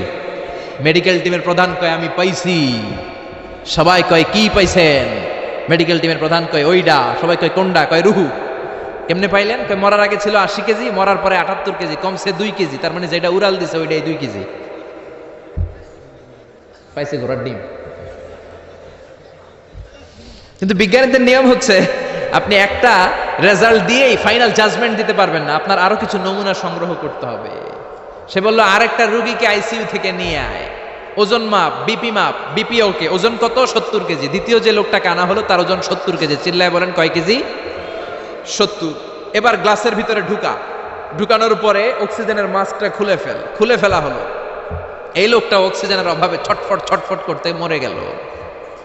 মরার পরে আবার রুহু খুঁজে, কিন্তু গ্লাসের ভিতরে রুহু নাই। এই লোকটাকেও বের করে মেডিকেল টিমের প্রধান বলে চেক হিজ বিপি মাপ। সবাই বলে বিপি নাই, কিন্তু ওজন আছে না নাই? এই লোকটার ওজন মরার আগে কত কেজি? 70। এবার ওজন দিয়ে দেখে এই মৃত লোকটার ওজন হয়ে গেছে 71 কেজি। কয় কেজি? আগেরটা তো কম ছিল, মিলানো গেছে। এবার যাবি কই? হ্যাঁ, আগেরটা 2 কেজি কমেছে। মনে মনে চিন্তা ছিল, রুহু যেটা ছিল উড়াল দিয়েছে, রুহু নাই, 2 কেজি কমেছে। এবার ছিল 70 কেজি, মরার পরে আরো বেড়ে গেছে 1 কেজি। এবার যাবে কই? আল্লাহ বলে কিয়ামত পর্যন্ত বিপি মাপতে পারবা, কিয়ামত পর্যন্ত বুলেট প্রুফের গ্লাসের ভিতরে লাশ ঢুকাতে পারবা, বের করতে পারবা, কিন্তু রুহু খুঁজে বের করতে পারবা না। ঠিক কি না? ইয়াসআলুনাকা আনির রূহি কুলির রূহু মিন আমরি রাব্বি ওয়া মা উতীতুম মিনাল ইলমি ইল্লা কালিলা। নবী লোকেরা আপনার রুহের ব্যাপারে জিজ্ঞেস করে, আপনি সোজা সাপটা লোকদেরকে বলে দেন রুহু হলো আমার আল্লাহর আদেশ মাত্র। আল্লাহর আদেশে দেহে ঢুকে, আল্লাহর আদেশে বের হয়। পৃথিবীর কোনো মানুষ রুহু খুঁজে বের করতে পারবে না। সে বের করতে পারে নাই, কারণ মানুষ মরে গেলে এক একজনের দেহের অবস্থা এক এক রকম। কারো হাতটা টাইট হয়ে যায়, খিঁচুনি দিয়ে দেহের সবকিছু জমাট বেঁধে যায়, ওজন কিছু বেড়ে যায়। আবার কারো দেহটা ফেসফেসে হয়ে যায়, দেহের পেটের ভেতরে যত গ্যাস ছিল এগুলো বের হয়ে দেহটা পাতলা হয়ে যায়। পাতলা হোক আর ভারী হোক, ওইটা মেজারমেন্ট করে রুহু খুঁজে বের করা যায় না। চিল্লায় বলেন ঠিক কিনা? আমরা বললাম আল্লাহ, বুঝলাম আপনি ক্ষমতার মালিক, আপনি রুহুর মালিক। আর কিসের মালিক বলেন? আল্লাহ বললেন আল্লাযী খালাকা সাবআ সামাওয়াতিন তিবাকা মা তারা ফি খালকির রহমানি মিন তাফাউত। ও গোলাম, আকাশের দিকে তাকা, মাথার উপরে তাকা। 7টা স্তরে আকাশটারে 7টা স্তরে বিন্যস্ত করে সাজিয়ে দিয়েছে কে? আবার আল্লাহ বললেন ওয়ালাকাদ যায়্যানাস সামাআদ দুনিয়া বিমাসাবিহা ওয়া জাআলনাহা রুজুমান লিশ-শায়াতিন। আমি এই পৃথিবীর কাছের আকাশটাকে, প্রথম আকাশটাকে চমৎকার চমৎকার তারা দিয়ে সুশোভিত করে দিয়েছি। সুবহানাল্লাহ। এই যে খালি চোখে উপরের দিকে যে আপনারা তাকালে যেটা দেখা যায়, এটা কি আকাশ? কথা বলেন না, এটা আকাশ না, এটা মহাশূন্য। এটা কি? জোরে বলেন, এটা কি? স্পেস, ফাদা। এটা মহাশূন্য। আপনি উপরের দিকে তাকালে যেটা দেখেন, এটা প্রথম আকাশের মহাশূন্য। কথা খেয়াল করে বুঝতে হবে। তার অনেক অনেক উপরে প্রথম আকাশ, তারপরে দ্বিতীয় আকাশের মহাশূন্য, তারপরে দ্বিতীয় আকাশ, তারপরে তৃতীয় আকাশের মহাশূন্য, তারপরে তৃতীয় আকাশ, তারপরে চতুর্থ আকাশের মহাশূন্য, তারপরে চতুর্থ আকাশ। এভাবে একটার চেয়ে আরেকটা বড়। কত বড়? বিষ্ণু বললেন তোমার হাতের আংটিটা খুলে যদি সাহারা মরুভূমির উপরে ছুঁড়ে ফেলে দাও, সাহারা মরুভূমির তুলনায় তোমার হাতের আংটি যত ছোট, আল্লাহর দ্বিতীয় আসমানের তুলনায় আল্লাহর প্রথম আসমানটা ঠিক তত ছোট। সুবহানাল্লাহ। বাড়িতে যে বললেন একটার চেয়ে আরেকটা বড়। প্রথম আসমানের চেয়ে দ্বিতীয় আসমান বড়, দ্বিতীয় আসমানের চেয়ে তৃতীয় আসমান বড়, ওইটার চেয়ে চতুর্থ, পঞ্চম, ষষ্ঠ, সপ্তম ওইটা বড়। তার উপরে বর্ডার এলাকা সিদরাতুল মুনতাহা বড়, তার চেয়ে বড় হচ্ছে লাউহে মাহফুজ, তার চেয়ে বড় আল্লাহর আরশ, তার চেয়ে বড় আল্লাহর কুরসি, তার উপরে আল্লাহর 70,000 নূরের পর্দার প্রথম পর্দাটা মহাবিশ্বের সবকিছুর চাইতে বড়। আল্লাহর এই সৃষ্টির তুলনায় কত ক্ষুদ্র আমি, কত তুচ্ছ আমি, কত নগণ্য আমি। এই যে আড়াইবাড়ি দরবার, এটা কোন থানায় পড়েছে? কসবা। কসবা হচ্ছে ব্রাহ্মণবাড়িয়ার একটা থানা, তাই না? ব্রাহ্মণবাড়িয়া হচ্ছে বাংলাদেশের 64টা জেলার একটা জেলা। এরকম 64টা জেলা মিলে সুজলা সুফলা শস্য শ্যামলা ডিজিটাল বাংলাদেশ। ঠিক কিনা? আর এই ডিজিটাল বাংলাদেশ এই পৃথিবীর সবচেয়ে বড় দেশ নাকি? হ্যাঁ, তাহলে ছোট্ট সাইজের একটা দেশ। এই যে পাশের ভারত, এই ভারতও বাংলাদেশের চেয়ে 20-25 গুণ বড়। কানাডা প্রায় 100 গুণ বড়, রাশিয়া প্রায় 150 গুণ বড়। এরকম 200টা দেশ নিয়ে পৃথিবীর 30 ভাগ স্থল, বাকি 70 ভাগ শুধু হানি আর হানি। বুঝতে পারছেন? 30 ভাগ হচ্ছে স্থল, বাকি 70 ভাগ জল। এই পুরোটা মিলে আমাদের পৃথিবী। এই পৃথিবী হচ্ছে সৌরজগতের খুব ছোট্ট সাইজের একটা গ্রহ। সৌরজগৎ নিয়ে যাদের কিছু পড়াশোনা আছে তারা জানবেন, এই সৌরজগতের একটা ছোট্ট বালিকণার চেয়েও ছোট সাইজের একটা গ্রহ হচ্ছে পৃথিবী। এই সৌরজগতের যে গ্রহগুলো আছে, এমনও গ্রহ আছে যেগুলো পৃথিবীর চাইতে সাইজে অনেক বড়। বৃহস্পতি নামে একটা গ্রহ আছে, বিশাল বড় সাইজের গ্রহ। যেই সূর্যের আলো পেয়ে আমরা বেঁচে আছি, এই সূর্যটা পৃথিবী থেকে 13 লক্ষ গুণ বড়। সুবহানাল্লাহ। বাড়িতে যে দেখছেন, বাড়িতে যে বলতে বললে এদিকে বলে ফেলায়, আসতে বলতে বললে চিল্লায় বলে। ডিজিটাল সিস্টেম, সরকার ডিজিটাল, দেশ ডিজিটাল, বক্তা ডিজিটাল, শ্রোতাও ডিজিটাল। আশা করি মাইকটাও ডিজিটাল না? আলহামদুলিল্লাহ, ডিজিটাল হতে হবে। তো এই সূর্যটা পৃথিবী থেকে 13 লক্ষ গুণ বড়। কত লক্ষ? Can you imagine, can you guess? এটা কি আপনি কল্পনা করতে পারেন? 13 লক্ষ পৃথিবী সূর্যের মধ্যে রাখার জায়গা করে দিয়েছে কে? সূর্য কি পৃথিবী থেকে মাত্র 13 গুণ বড়? 1300 গুণ, 13,000 গুণ, 13 লক্ষ গুণ। তার মানে কি সূর্যই মহাবিশ্বের সবচেয়ে বড় গ্রহ, বড় তারা? না। ব্যাটেল জিউস নামে একটা তারা আছে, যে সূর্য পৃথিবী থেকে 13 লক্ষ গুণ বড়। ওই ব্যাটেল জিউস তারা আবার ওই সূর্যের চেয়ে 33 কোটি গুণ বড়। তার মানে ব্যাটেল জিউস তারাই মহাবিশ্বের সবচেয়ে বড় তারা? না। ব্যাটেল জিউসের চেয়েও যে কত বড় তারা আছে তার কোনো ইয়ত্তা নাই। এরকম lakh lakh, million, billion, trillion, zillion, billion, octillion, কত অক্ট্রিলিয়ন তারা যে আমাদের গ্যালাক্সি মিল্কি ওয়েতে আছে, ইউনাইটেড স্টেটস অফ আমেরিকার নাসার বিজ্ঞানীরা আজও হদিস করতে পারে নাই। চিল্লা এখন আল্লাহু আকবার। সূর্যের পরে পৃথিবীর সবচেয়ে কাছের তারার নাম হচ্ছে প্রক্সিমা সেন্ট্রাই, তারপরে আলফা সেন্ট্রাই এ, আলফা সেন্ট্রাই বি, ইটা ক্যারিনা, ব্যাটেল জিউস, একটার চেয়ে আরেকটা বড়। আসেন, এই শীতের রাতে আমরা সূর্যের পরে পৃথিবীর সবচেয়ে কাছের যেই তারা প্রক্সিমা সেন্ট্রাই, এই শীতকালের একটা পিকনিক করে আসি ওখান থেকে। প্রক্সিমা সেন্ট্রাইতে আমরা পিকনিক করতে যাবেন? ওখানে যদি আমরা শীতকালীন পিকনিক করতে যাই তাহলে আমাদের কত সময় লাগবে? ছোট্ট একটা আইডিয়া দিই তো। আমরা যে পিকনিকে যাব, যারা যারা হাত তোলেন, কিভাবে যাইবেন? গাড়িতে? কেন? প্লেনে? রকেটে? হ্যাঁ, রকেটে যাইতে হবে, প্লেনে যাওয়া যাবে না। কারণ বর্তমান বিশ্বে সবচেয়ে দ্রুতগামী যে প্যাসেঞ্জার প্লেন আবিষ্কার হয়েছে, এটার নাম হচ্ছে বোম সুপারসনিক। কি নাম? Bomb supersonic. Bomb bomb Afridi না, আবার বোম সুপারসনিক। এটা ঘন্টায় চলে 1300 কিলোমিটার বেগে। এটা দিয়েও যাওয়া যাবে না, কারণ কোনো প্যাসেঞ্জার বিমান দিয়ে এই যে মাধ্যাকর্ষণ শক্তি, এটাকে ডিঙানো যায় না। আমাদেরকে যেতে হবে রকেট দিয়ে। কোন রকেট দিয়ে যাব? যেই রকেট দিয়ে নীল আর্মস্ট্রং, এডউইন অলড্রিন আর মাইকেল কলিন্স 1969-এ চাঁদে নেমেছিল। ওই রকেটটার নাম হচ্ছে অ্যাপোলো 11। যারা যারা হাত তুলছেন একটু নামটা মুখস্থ রাখেন, অ্যাপোলো 11। তা না হলে আপনি ঘুরে আসলে লোকেরা জিজ্ঞেস করতে পারে কোন রকেটে গেছিলেন, তখন বলতে হবে না অ্যাপোলো 11-এ গেছিলাম। তো ঠিক আছে, যারা যারা হাত তুললেন তারা আর আমি এখন পৃথিবী থেকে সবচেয়ে কাছের যে তারাটা প্রক্সিমা সেন্ট্রাই তার নাম, ওইখানে পিকনিকে যাব। তো এই যে রকেটটা দিয়ে যাব অ্যাপোলো 11, এটা কত দ্রুত চলে এটা আগে শোনেন। এই অ্যাপোলো 11 সেকেন্ডে চলে 11 কিলোমিটার বেগে, মিনিটে চলে 660 কিলোমিটার বেগে, আর ঘন্টায় চলে 39,000 কিলোমিটার বেগে। সুবহানাল্লাহ। মজা করে কইতে পারলেন না? 39,000 কিলোমিটার বেগে ঘন্টায় চলে। আচ্ছা, বাংলাদেশ থেকে আমেরিকা কত কিলো হবে? 8-10,000 কিলো। তার মানে এই রকেটটা দিয়ে বাংলাদেশ থেকে আমেরিকায় 1 ঘন্টায় 4 বার আসা যাওয়া করা যাবে। সুবহানাল্লাহ পড়েন। তো যারা যারা হাত তুলেছেন, আসেন আমরা এই রকেট দিয়ে পৃথিবীর সবচাইতে কাছের তারা প্রক্সিমা সেন্ট্রাইতে শীতকালের পিকনিকে যাব। কিন্তু যাবেন যে কত সময় লাগবে এটাও তো জানার দরকার আছে না নাই? যেই রকেটটা অ্যাপোলো 11 ঘন্টায় চলে কত হাজার কিলোমিটার বেগে? 39,000 কিলোমিটার বেগে। 39,000 কিলোমিটার বেগে ছোটে এরকম একটা রকেট দিয়ে যদি পৃথিবীর সবচেয়ে কাছের তারায় আমরা পৌঁছতে চাই, আমাদের 1,15,000 বছর লেগে যাবে। Can you imagine? আপনি কল্পনা করতে পারেন যে রকেটটা ঘন্টায় ছুটবে আপনাকে নিয়ে 39,000 কিলোমিটার বেগে, ওই রকেটটা দিয়ে পৃথিবীর সবচেয়ে কাছের যে তারাটা, ওইটাতে পৌঁছতে আমাদের 1,15,000 বছর লেগে যাবে। তার মানে আল্লাহ যদি বলে যা আজারি কি আর করবি, তোর যখন এত শখ হয়েছে, যারা যারা হাত তুলছে তোরে আর ওদেরকে আমি 1,15,000 বছর হায়াত দিয়ে দিলাম। তা আমরা যদি যাইতে শুরু করি, বাকি যারা হাত তোলা নাই এরা মরে ভূত হয়ে যাবে। শুধু এরা না, এদের নাতিপুতিও মরে শেষ, আমাদের নাতিপুতিও শেষ। সবাই মরতে মরতে মরতে মরতে ৬,০০০ প্রজন্ম, ৬,০০০ জেনারেশন যখন মরে ভূত হয়ে যাবে, তখন আমাদের ওই তারার মধ্যে নামার সময় হবে। সুবহানাল্লাহ কইবেন না? গ্রিক সভ্যতার সময়কালে গ্রিকদের একটা সভ্যতা আছে, নাম শুনছেন না? গ্রিক সভ্যতা, মিশরীয় সভ্যতা, মেসোপটেমিয়াম সভ্যতা, ইনকা সভ্যতা, মহেঞ্জোদারো সভ্যতা, চিচেন ইৎজা সভ্যতা।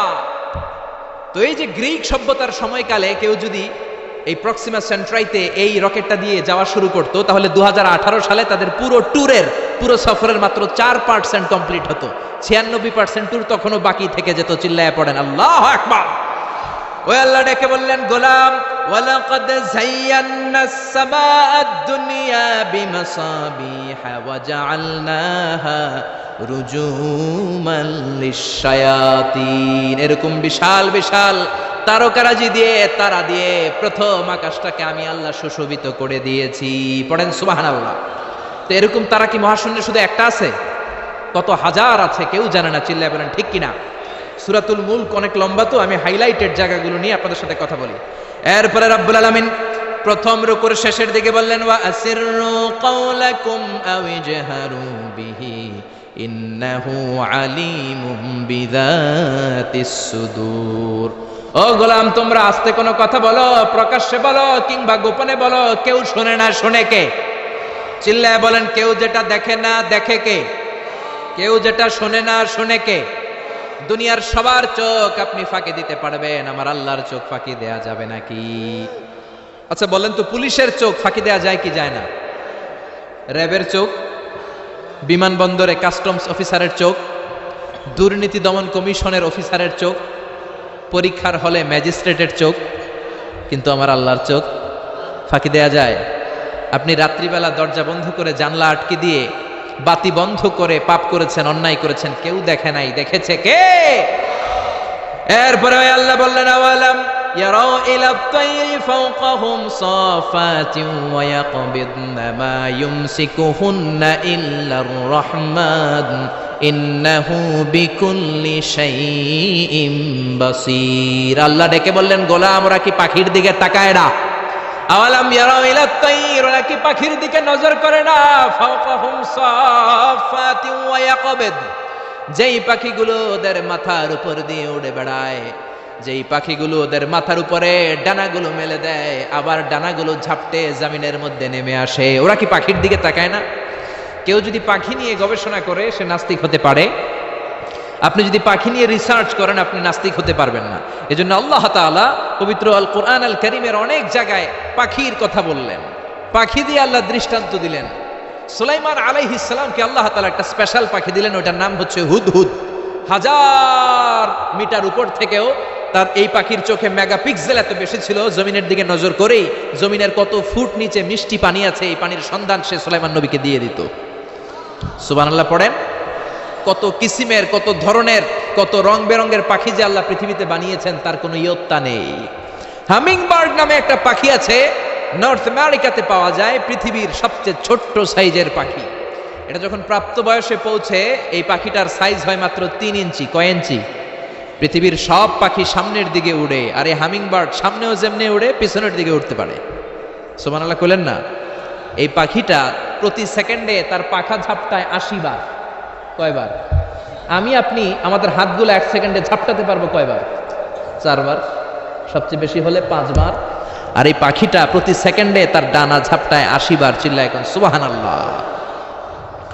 আলপিন সুইফট নামে একটা পাখি আছে, সাউথ ইউরোপের আল্পস পর্বতমালার পাশে এই পাখিগুলো পাওয়া যায়। গোটা বিশ্বে এটাকে সুইফট বার্ড বলে, সুইফট বার্ড। এই সুইফট বার্ড একবার শূন্যে উড়াল দেওয়া শুরু করলে 8 মাস উড়ন্ত অবস্থায় থাকতে পারে। আবার কোনো প্রয়োজনে পৃথিবীতে নেমে আসে, আবার উড়াল দিলে আবার 8 মাস, আবার নেমে আসে, আবার উড়াল দিলে আবার 8 মাস। সুবহানাল্লাহ পড়েন। হোমা বার্ড নামে একটা পাখি আছে, যে পাখিটা উড়ন্ত অবস্থায় ডিম পেড়ে দেয়, আর ওই ডিম জমিনে পড়ার আগেই উড়ন্ত অবস্থায় শূন্যে থাকতে ওই ডিম ফুটে বাচ্চা বেরোয়, ওই বাচ্চাও আবার শূন্যে উঠতে শুরু করে দেয়। এজন্য রাব্বুল আলামিন বলেন, আওয়ালাম ইয়ারাউ ইলা তাইরি ফাওকাহুম সাফাতিন ওয়া ইয়াকবিদ মা ইউমসিকুহুন্না ইল্লার রহমান ইন্নাহু বিকুল্লি শাইইন বাসীর। নাস্তিকগুলো কি পাখির দিকে নজর করে তাকায় না? কেমন করে তাদের উপর দিয়ে পাখাগুলো মেলে দিয়ে তারা উড়ে বেড়ায়। সাফাতিন ওয়া ইয়াকবিদনা, পাখাগুলো ডানাগুলো মেলে দেয়, আবার ডানা ঝাপটায়। এই পাখিগুলোকে শূন্যে কেউ ধরে রাখে নাই, ধরে রেখেছে একজন, তিনি হলেন আমার আল্লাহ। তিনি কে? এই যে পাখিগুলো শূন্যে উড়ন্ত অবস্থায় থাকতে পারে, ওদেরকে শূন্যে উড়ন্ত অবস্থায় রাখলো কে? জোরে বলেন কে? ছোট্ট হাঁসের বাচ্চা পৃথিবীতে আসার সাথে সাথে কেমন করে পানিতে সাঁতার কাটে? কে এই হাঁসের বাচ্চারা শিখালো যে তোর ডানা ঝাপটাতে হবে, পা নাড়াতে হবে? শিখালো কে? গাভীর পেট থেকে বাছুর বের হয়েই গাভীর ওলানের মধ্যে ঢু মারে, কে ওরে শিখালো ওই জায়গায় ঢু দে, ওইখানে ঢু মারলেই তোর রিজিক বেরোবে? কে শিখালো? সুবহানাল্লাহ কইতে মন চায় না? এজন্য আল্লাহ বললেন ওরা কি পাখির দিকে তাকায় না? পাখির দিকে তাকালে তো পৃথিবীর কোনো মানুষ নাস্তিক থাকতে পারে না। পাখিকে আরবিতে কি বলে বলেন তো দেখি? হ্যাঁ, কি? তয়ের। হ্যাঁ, তয়ের। আর বিমানকে আরবিতে কি বলে কে জানেন? তয়ের, তয়রান, তয়ের একই জিনিস। বিমান আরবিও যা, পাখি আরবিও তা। Birds and aeroplane maintain the same flying mechanism while flying. পাখি আর বিমান যখন আকাশে উড়ে একই সিস্টেমে উড়ে, এজন্য এই পাখির উপর রিসার্চ করে বিমান আবিষ্কার হয়েছে। সুবহানাল্লাহ পড়েন। কিন্তু আফসোসের বিষয় হচ্ছে আমরা বানাতে পারি নাই, এটা বানিয়েছে ইহুদিরা। উইলভার রাইট অর উইল রাইট দুই ভাই মিলে বিমান বানিয়েছে 1903 সালে। ইউনাইটেড স্টেটস অফ আমেরিকার নাগরিক, এই দুই ভাই মিলে তারা বিমান বানিয়ে ফেললো। আমরা বানাতে পারি নাই। আমরা আছি মদ আর নারী নিয়ে, আমরা আছি হিন্দি সিনেমা নিয়ে, আমরা আছি মারামারি নিয়ে, আমরা আছি কাফের ফতুয়া দেয়া নিয়ে, আমরা আছি তর্কাতর্কি নিয়ে, জি বাংলা নিয়ে, স্টার জলসা নিয়ে, কিরণমালা নিয়ে। চিল্লায় বলেন ঠিক কিনা? স্টার জলসা হায়ারে জিহি বাংলা, নষ্ট করলো হই আমার সোনার বাংলা। স্টার জলসা হায়ারে জিহি বাংলা, নষ্ট করলো হই আমার সোনার বাংলা। ঠিক কিনা? কেমন করে পরকিয়া করতে হবে, শাশুড়ি বউয়ের মধ্যে কেমন করে কুটনামি লাগাতে হবে, এগুলো ট্রেনিং জি বাংলা, স্টার জলসা, হিন্দি সিনেমার ভেতরে আছে না নাই? আমরা এগুলো নিয়ে ব্যস্ত, কাফের ফতুয়া দিয়ে নিয়ে ব্যস্ত। কথায় কথায় আমাদের মুখ দিয়ে বেরোয় তুই কাফের, তুই 3 কারণে কাফের, তুই 5 কারণে কাফের, তুই 6 কারণে কাফের। এই কাফের মরলে এই কাফেরকে যেখানে কবর দেয়া হবে, ওই কবরের উপর যে ঘাস উঠবে, ওই ঘাস যে গাভী খাবে, ওই গাভীর দুধ যে খাবে, ওইটাও কাফের। এরকম ফতোয়া আছে না নাই? তো আমরা এই ফতোয়াবাজি নিয়ে ব্যস্ত। উইলভার রাইট আর অরভিল রাইট কোরআনের এই আয়াতের উপর রিসার্চ করে, গবেষণা করে এরা দুইজন বিমান বানিয়ে ফেললেন।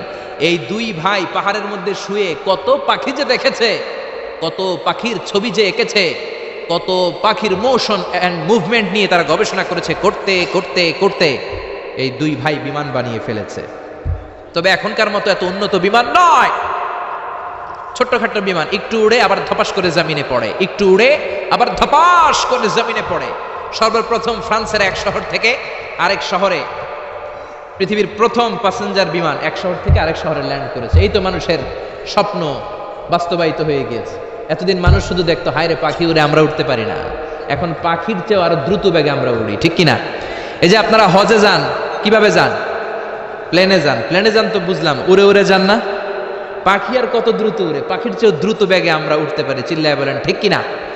এই বিমান আবিষ্কার হওয়ার আগ পর্যন্ত পৃথিবীর সব দেশের ছিল শুধু সেনাবাহিনী আর নৌবাহিনী। বিমান আবিষ্কারের পর শুরু হয়ে গেল বিমান বাহিনী। এখন সব স্বাধীন দেশের বিমান বাহিনী আছে না নাই? Air force, military. এখন মানুষ ড্রোন হামলা করে, মিসাইল হামলা করে, ব্যালিস্টিক ক্ষেপণাস্ত্র দিয়ে হামলা করে। United states of America little boy and fat man নামে দুইটা পারমাণবিক বোমা দিয়ে জাপানের হিরোশিমা নাগাসাকিকে ধ্বংস করে মেসাকার করে দিয়েছে। এমন ভাবে ধ্বংস করেছে, তারপরে কয়েক প্রজন্ম যারাই জন্ম নিত জাপানের হিরোশিমা নাগাসাকিতে বিকলাঙ্গ হয়ে জন্মাতো। হয় হাত নাই, নয় পা নাই, নয় চোখ নাই, নয় ঠ্যাং নাই। চিল্লায় বলেন ঠিক কিনা? এজন্য আল্লাহ বললেন গোলাম আওয়ালাম ইয়ারাউ ইলা তাইরি ফাওকাহুম সাফাতিন ওয়া ইয়াকবিদ মা ইউমসিকুহুন্না ইল্লার রহমান ইন্নাহু বিকুল্লি শাইইন বাসীর। এই পৃথিবীর স্বঘোষিত নাস্তিকগুলা কি পাখির দিকে নজর করে তাকায় না? পাখি নিয়ে কোন নাস্তিক যদি গবেষণা করে, ওই নাস্তিক আর নাস্তিক থাকতে পারে না। ওরে নাস্তিক থেকে আস্তিক বানায়া দিবে কে?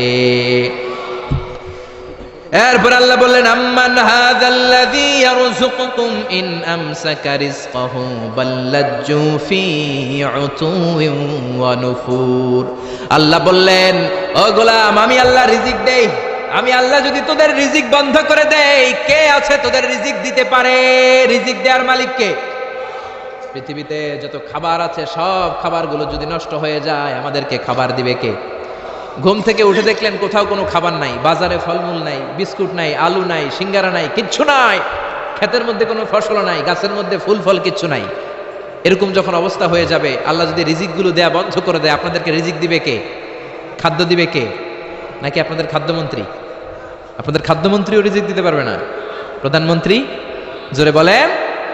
এজন্য আল্লাহ বললেন, ওমা মিন দাব্বাতিন ফিল আরদি ইল্লা আলাল্লাহি রিজকুহা। এই জমিনের মধ্যে যত ধরনের প্রাণী আছে, মাছ আছে, পশু আছে, সব প্রাণীগুলাকে, মানুষগুলাকে রিজিক দেয় কে? তিমি মাছগুলো সকালবেলা সাগরের এই মাথা থেকে ওই মাথা যায় খালি পেটে, বিকেলবেলা পেট ভর্তি করে তিমি মাছটারে ফিরায় দেয় কে? বাবুই পাখি সকালবেলা বাসা থেকে খালি পেটে বের হয়ে যায়, বাবুই পাখির পেট ভর্তি করে বিকেল বেলায় বাসায় ফিরিয়ে দেয় কে? রিক্সাওয়ালা সকালবেলা আল্লাহর নাম নিয়ে খালি পকেটে রিক্সা নিয়ে বের হয়ে যায়, বিকেল বেলা রিক্সাওয়ালার পকেট ভর্তি করে রিক্সাওয়ালাকে বাড়িতে ফিরায় দেয় কে? এজন্য রিজিক দেওয়ার মালিক একজন, তিনি কে? চিল্লায় বলেন না, তিনি কে? আল্লাহ ছাড়া কেউ রিজিকের ব্যবস্থা করতে পারে না। সাইয়েদনা সুলাইমান আলাইহিস সালাম ছিলেন গোটা বিশ্বের বাদশা। চারজন বাদশা যারা গোটা বিশ্বকে শাসন করেছে, এই চারজনের দুইজন হচ্ছে মুমিন, দুইজন কাফের। কাফেরের একজন হচ্ছে নমরুদ, আরেকজন হচ্ছে বখতনাসর। এই বখতনাসরকে ইংরেজিতে বলে Nebuchadnezzar the second. He was the constructor of the hanging garden of Babylon. ব্যাবিলনের শূন্য উদ্যানের নির্মাতা। এই দুইজন কাফির শাসক গোটা বিশ্বের বাদশা ছিল। আর মুমিন ছিল দুইজন, একজন সাইয়েদনা সুলাইমান আলাইহিস সালাম, আরেকজন হচ্ছে যুলকারনাইন। কোন সুবহানাল্লাহ। তো সুলাইমান আলাইহিস সালাম আল্লাহর জলিল কদর পয়গম্বর, আল্লাহরে বললেন, আল্লাহ তুমি আমারে গোটা বিশ্বের বাদশা বানালা, আমি চাই একদিন আমি গোটা বিশ্বের সব মানুষ, প্রাণী আর মাছগুলোকে লাঞ্চ খাওয়াবো। লাঞ্চ কি খাওয়াবো? লাঞ্চ বুঝেন তো আপনারা? লাঞ্চ মানে কি? দুপুরের খাবার। আচ্ছা, তো সাইয়েদনা সুলাইমান আলাইহিস সালাম ইচ্ছা পোষণ করলেন, আল্লাহ এই বর্ণনাটা মিনাল ইসরাঈলিয়াত, ইসরায়েলি বর্ণনা, কিন্তু বর্ণনা করা যাবে, সমস্যা নাই। ওয়া হাদিসু আন বানি ইসরাঈল ওয়ালা হারাজ, সমস্যা নাই, এটা আমাদের কোরআন বা হাদিসের কোনো আয়াতের সাথে কন্ট্রাডিক্ট করে না, এজন্য বর্ণনা করা যায়। তো সাইয়েদনা সুলাইমান বললেন, আল্লাহ গোটা বিশ্বের সব প্রাণীকুল, পশুকুল, পক্ষীকুল, মৎস্যকুল, মানবকুল, জিনকুল, সবাইকে আমি একবেলা কি খাওয়াবো? সবাই বলেন, কথা বলেন না। লাঞ্চ খাওয়াবো, দুপুরের খাবার। সবাই বলেন, কি খাওয়াবে? দুপুরের খাবার খাওয়াবো। আল্লাহ বললেন, no, it's not your duty man, it's not your job. Sulaiman, এটা তোমার কাজ না, এটা আমার কাজ, তুমি পারবা না। সাইয়েদনা সুলাইমান বললেন, আল্লাহ লেট মি ট্রাই, আমার একটু চেষ্টা করতে দেন না, আমার মনে বড় শখ, গোটা বিশ্বের বাদশা আমারে বানায় দিলেন, গোটা বিশ্বের প্রেসিডেন্ট করে আপনি আমাকে সিলেক্ট করলেন, আমি যদি একবেলা সবারে মেহমানদারি করাইতে পারতাম, আমার কলিজাটা ঠান্ডা হয়ে যেত। সুলাইমান আলাইহিস সালাম জোরাজুরি করতে শুরু করলেন, আল্লাহ রাজি হয় না, সুলাইমান নবীও ছাড়েন না। পরে সুলাইমান আলাইহিস সালামের জোরাজুরির কারণে আল্লাহ বললেন, ওকে ট্রাই করে দেখো পারো কিনা। সাইয়েদনা সুলাইমান আলাইহিস সালামের অনুসারী ছিল জিনেরা। জিনেরা ওনার কথা শুনতো, সব জিনদেরকে নিয়ে বসালো, জিনদের সাথে গোল টেবিল বৈঠক। জিনের বাদশারে বলল, জিনের বাদশা, আমি গোটা বিশ্বের সব মানুষগুলোকে একদিন দুপুরের খাবার খাওয়াবো, যাও সাগরের পাড়ে 40 কিলোমিটার জায়গার মধ্যে খাবারের আয়োজন করো। জিনের বাদশা বিশাল বিশাল ডেক পাতিল নিয়ে সমস্ত জিনদেরকে নিয়ে রান্না বান্নার কাজ শুরু করলো। আফ্রিকার জঙ্গল থেকে আস্ত আস্ত গরুগুলোকে এনে ফ্রাই করতে আরম্ভ করলো, হরিণগুলোকে রোস্ট করতে আরম্ভ করলো, সাগরের তিমি মাছগুলোকে ভুনা করতে শুরু করলো, আকাশের বড় বড় পাখিগুলোকে রোস্ট করতে শুরু করলো। 40 কিলোমিটার ব্যাপী জায়গা নিয়ে খাবার তৈরি করা হচ্ছে, কারণ সাইয়েদনা সুলাইমান আলাইহিস সালাম গোটা বিশ্বের মানুষকে, গোটা বিশ্বের প্রাণীগুলোকে একদিন দুপুরের খাবার খাওয়াবে। তো 40 কিলোমিটার জায়গার মধ্যে খাবারের আয়োজন করা হলো। সাইয়েদনা সুলাইমান আলাইহিস সালাম বললেন, রান্না করতে থাকো। করতে করতে বিশাল রান্নার স্তূপ, বিরিয়ানির স্তূপ, খিচুড়ির স্তূপ, পোলাওয়ের স্তূপ, রেজালার স্তূপ, ঝাল গরুর মাংসের স্তূপ, কোরমার স্তূপ, সব কিছুর স্তূপ করা হলো। ফল মূল মাছ মাংস এনে স্তূপ করা হলো 40 কিলোমিটার এরিয়া নিয়ে। কয় কিলোমিটার? সবাই বলেন কয় কিলোমিটার? সব যখন রান্না শেষ, চলে এলো সেই মাহেন্দ্রক্ষণ, সেই মাহেন্দ্র দিন যেদিন তিনি আপ্যায়ন করাবেন। সাইয়েদনা সুলাইমান আলাইহিস সালাম উদ্বোধনী ভাষণ দিবেন, মানে উদ্বোধন করবেন। খাবার উদ্বোধন করা লাগবে না, তো গোটা বিশ্বের মানুষ খাবে, মহাবিশ্বের সব প্রাণী খাবে। উনি উদ্বোধনী বাক্যে বললেন, আমি বেশি কিছু বলতে চাই না। মাছেরা লাইন ধরবে সাগরের এই দিক দিয়ে, পাখিরা লাইন ধরবে ডান দিক দিয়ে, মানুষ লাইন ধরবে বাম দিক দিয়ে, জিনেরা লাইন ধরবে সামনে দিয়ে, আর বনের পশুরা লাইন ধরবে জঙ্গলের এই দিক দিয়ে। লাইনে লাইনে আসো, তোমাদেরকে খাবার দেয়া হবে সকাল থেকে সন্ধ্যা পর্যন্ত, যার যত মনে চায় পেট ভর্তি খাবার দেয়া হবে। ইন দ্য মিন টাইম সাগরের ভেতর থেকে এক বিশাল আকৃতির তিমি মাছ হা করে ডেকে বলল, সুলাইমান, আমি লাইন টাইন মানি না। কি মানি না? তুমি তোমার উদ্বোধনী বক্তব্যে বলেছো লাইন ধরে খাবার নিতে হবে, আমি লাইন টাইন মানি না। আমার পেটে প্রচন্ড ক্ষুধা, ক্ষুধার জ্বালায় আমি মরতে বসেছি, আমি লাইন মানি না, খাবার দাও। সাইয়েদনা সুলাইমান আলাইহিস সালাম বললেন, আমি নবী মানুষ, আমি বেলাইন করতে পারি না। সাইয়েদনা সুলাইমান বললেন, আমি লাইন ছাড়া খাবার দিতে পারি না। তিমি মাছ বলে, আমি লাইন মানি না, আমার পেটের ভেতরে এত ক্ষুধা, ক্ষুধার জ্বালায় আমি মরে যাচ্ছি। তোমার এই মেহমানখানায় এসে খাবারের অভাবে আমি যদি তিমি মাছ মারা যাই, কিয়ামতের দিন আল্লাহ তোমারে ছাড়বে না রে সুলাইমান। সুলাইমান আলাইহিস সালাম পড়ে গেছে বিপদে। হায় হায়, আসলে যেটা যদি মরে যায় তাহলে তো সমস্যা, একটা ব্যাড রেকর্ড হয়ে যাবে, ঠিক কিনা? তো উনিও লাইন মেনটেন করতে বলতেছেন, তিমি মাছও লাইন মানবে না, বেলাইন। কিছু লোক আছে এরকম, পুলিশ দাঁড়ায় আছে, র্যাব দাঁড়ায় আছে, ওর মধ্যে বেলাইন করে ফেলা আছে না নাই? তিমি মাছ বলে, আমি লাইন টাইন মানি না। তো সুলাইমান আলাইহিস সালাম বললেন, ঠিক আছে, সবার জন্য লাইন, শুধু এইটার জন্য বেলাইন। উনি ঘোষণা দিলেন, যাও এটারে খাবার দাও। তো তিমি মাছ বলল, সুলাইমান, আমি এই যে আমার মুখটাকে, বিশাল মুখটাকে হা করে রেখেছি, আমার মুখের ভেতরে জিনদেরকে বলো খাবার ঢুকায় দিতে, যতক্ষণ না আমার পেট ভরবে আমি হা করে থাকবো, চিল্লাই কোন আল্লাহু আকবার। সাইয়েদনা সুলাইমান আলাইহিস সালাম ভাবলেন, বিশাল একটা আস্ত গরুর রোস্ট যদি ঢুকায় দেয় তাইলেই তো শেষ, কেল্লা ফতে, ঠিক কিনা? সাইয়েদনা সুলাইমান বললেন, যাও আফ্রিকার জঙ্গলের যে গরুগুলো রোস্ট করেছো, একটা রোস্ট এই তিমি মাছের পেটের ভেতরে ঢুকিয়ে দাও। জিনের বাচ্চা যে রোস্ট ঢুকায় দিস, ওইটা হা করেই আছে। সাইয়েদনা সুলাইমান বললেন, কয়েকটা খাসি মেরে দাও। খাসি মেরে দেয়া হইলো, এটা হা করে আছে। কয়েক বস্তা বিরিয়ানি মেরে দাও, মেরে দেয়া হলো। বললো আরো 10টা গরু ঢুকায় দাও, হা করে আছে। আরো 50টা খাসি ঢুকায় দাও, হা করে আছে। আরো কয়েক হাজার তিমি মাছ রোস্ট করে ঢুকায় দাও, ঢুকায় দিতেছে।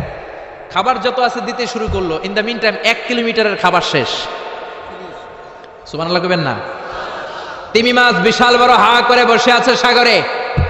জিনের বাদশা খাবার দিতে লাগলো। 1 কিলোমিটার শেষ, 5 কিলোমিটার শেষ, 10 কিলোমিটার শেষ, 20 কিলোমিটার শেষ, 30 কিলোমিটার শেষ, 40 কিলোমিটার শেষ। এখনো তিমি মাছের মুখ হা করা আছে না নাই? সাইয়েদনা সুলাইমান সিজদায় পড়ে গেলেন, আল্লাহর ডেকে বললেন, মাবুদ রে, আমি বুঝতে পারি না, আসলে রিজিক দেওয়ার মালিক আমরা না, গোটা বিশ্বের সবাইকে খাওয়ানোর ক্ষমতা আমার নাই, রিজিকের মালিক একজন, তিনি কে? তিমি মাছ ডেকে বলে, ও সুলাইমান, প্রতিদিন রব্বুল আলামিন 3 লোকমা খাবার আমারে খাওয়ায়, 3 লোকমা খাবার সাগর থেকে আমাকে সংগ্রহ করে দেয়। তুমি যে 40 কিলোমিটারের সব খাবারগুলো আমার পেটের ভেতরে ঢুকিয়ে দিয়েছো সুলাইমান, আল্লাহর 3 লোকমা খাবারের 1 লোকমার সমান হয় নাই। আরো আস্তে কোন সুবহানাল্লাহ। এজন্য রিজিক দিতে পারে একজন, তিনি কে? আরো জোরে বলেন, কে? এই সূরাটা আল্লাহ শেষ করলেন কি বলে? কুল আরাআইতুম ইন আসবাহা মাউকুম গাওরান ফামান ইয়াতিকুম বিমাইন মাইন। বলো দেখি সবে, শুকাইয়া যদি যায় এই পৃথিবীর পানি, তাহলে হেথায় তটনির ধারা কে দিবে সবারে আনি? চিল্লায় পড়েন আল্লাহু আকবার। একদিন ঘুম থেকে উঠে যদি দেখেন টিউবওয়েল চাপছেন, পানি নাই, নদীর মধ্যে পানি নাই, ট্যাপ ছেড়ে দিলেন, ট্যাপ থেকে কোনো পানি নাই, আপনারে পানির ব্যবস্থা করে দিবে কে? কেউ করে দিতে পারবে আল্লাহ ছাড়া? একটু কল্পনা করেন না, আগামীকালের সকালটা, ঘুম থেকে উঠলেন, মুখ ধুবেন, টয়লেট করবেন, ফ্রেশ হবেন, ট্যাপে পানি নাই, টিউবওয়েলে পানি নাই, বাজারে মিনারেল ওয়াটারও নাই, কোথাও পানি নাই, কি করবেন? পানি দেওয়ার মতো কেউ আছে? জোরে বলেন। এজন্য পানির মালিক কে? জোরে বলেন। এই পানি দিয়ে আল্লাহ আবার শাস্তিও দেয়। পানির অপর নাম যেমনি জীবন, আবার পানির অপর নাম হচ্ছে মরণ। চিল্লায় বলেন ঠিক কিনা? সাইয়েদনা নূহ আলাইহিস সালামের উম্মতকে এই পানি দিয়ে, প্লাবন দিয়ে আল্লাহ শেষ করে দিয়েছেন। চিল্লায় বলেন ঠিক কিনা? এজন্য পানির মালিক আল্লাহ। পানি চাইতে হবে শুধুমাত্র কেবলমাত্র একজনের কাছে, তিনি কে? নাকি বৈশাখীর কাছে চাবেন, নাকি ইন্দ্রদেবের কাছে চাবেন? হিন্দুরা পানি চায় ইন্দ্রদেবের কাছে। কার কাছে? আর আমরা চাই বৈশাখীর কাছে। বৈশাখী মেঘের কাছে জল চেয়ে তুমি কাঁদবে, আমি চাই না তুমি কাঁদবে, আমি চাই না। এরকম আসরা নাই? বৈশাখী তোমার পানি দিতে পারে না, ইন্দ্রদেব পানি দিতে পারে না, কোন সরকার বাহাদুর পানি দিতে পারে না। পানি দিতে পারে একজন, তিনি কে? আল্লাহ মেঘ দে পানি দে ছায়া দে রে তুই, আল্লাহ মেঘ দে। পড়েন পড়েন, আল্লাহ মেঘ দে পানি দে ছায়া দে রে তুই, আল্লাহ মেঘ দে। পানি দেওয়ার মালিক হচ্ছে একজন, তিনি কে? কেউ যেটা পারে না পারে কে? কেউ যেটা দেয় না দেয় কে? এই পানি থেকে আল্লাহ মহাবিশ্বের সব সৃষ্টি করলেন। ওয়াজআলনা মিনাল মাই কুল্লা শাইইন হাই আফালা ইউমিনুন। আমি পানি থেকে তোমাদের সবাইকে বানালাম, তারপরেও কি ওরা ঈমান আনবে না? ১৫০০ বছর আগে আল্লাহ কোরআনে বললেন, আমি পৃথিবীর সব প্রাণগুলোকে বানিয়েছি পানি থেকে। কোত্থেকে? জোরে বলেন। বিজ্ঞানীরা এখন স্বীকার করছে যে পৃথিবীর সর্বপ্রথম প্রাণ পানি থেকে এসেছে। চাঁদে পানি নাই, তাই প্রাণও নাই। মঙ্গলে পানি নাই, তাই প্রাণও নাই। জুপিটারে পানি নাই, তাই প্রাণও নাই। কোন গ্রহে একটা ফোঁটাও পানি নাই, তাই প্রাণও নাই। পৃথিবীতে পানি আছে, তাই পৃথিবীর মধ্যে প্রাণ দিয়ে পৃথিবীটাকে চমৎকার করে তৈরি করে দিয়েছে কে? বিজ্ঞানীরা বলে পৃথিবীর সর্বপ্রথম যে প্রাণকণা আবিষ্কার হয়েছে এটার নাম হচ্ছে অ্যামিবা। কি নাম? তারা বলে এটা পানি থেকে এসেছে। It's a very small unicellular organism in the world. পৃথিবীর সবচেয়ে ছোট এককোষী জীবকণা হচ্ছে অ্যামিবা। তারা বলে এই অ্যামিবা পানি থেকে এসেছে। তারপরে এসেছে জুপ্লাঙ্কটন, ফাইটোপ্লাঙ্কটন, ব্যাকটেরিও প্লাঙ্কটন, হোলো প্লাঙ্কটন। এইভাবে যত প্রাণের যত স্পিসিজ আছে, প্রজাতিগুলো ডেভেলপ করেছে, সবগুলোকে পানি থেকে তৈরি করলো কে? আবার আল্লাহ ডেকে বললেন, গোলাম পানিকে আমি দুই কিসিমের করলাম। কোথাও আমি দিয়ে দিলাম লোনা পানি, আবার কোথাও বইয়ে দিলাম মিঠা পানি। আছে না নাই? সাগরের মধ্যেও দুই ধরনের পানি, কালো পানি, নীল পানি একই সাগরের মধ্যে বয়ে যায়, কিন্তু মাঝখানে অদৃশ্য ব্যারিকেড দিয়েছে কে? মারাজাল বাহরাইনি ইয়ালতাকিয়ানি বাইনাহুমা বারযাখুন লা ইয়াবগিয়ান ফাবিআইয়ি আলাই রাব্বিকুমা তুকাযযিবান। একই সাগরের মধ্যে লোনা পানি, মিঠা পানি একটা আরেকটার সাথে মিশে না। এক জায়গায় নীল কালারের পানি, আরেক জায়গায় একটু কালচে রঙের পানি একসাথে আছে, কিন্তু একটার সাথে আরেকটা মিশে না। দেখেছেন? কেউ দেখেন নাই? বাংলাদেশে আছে, কিন্তু গোয়ালন্দের ফেরিঘাটে ওইদিকে আছে।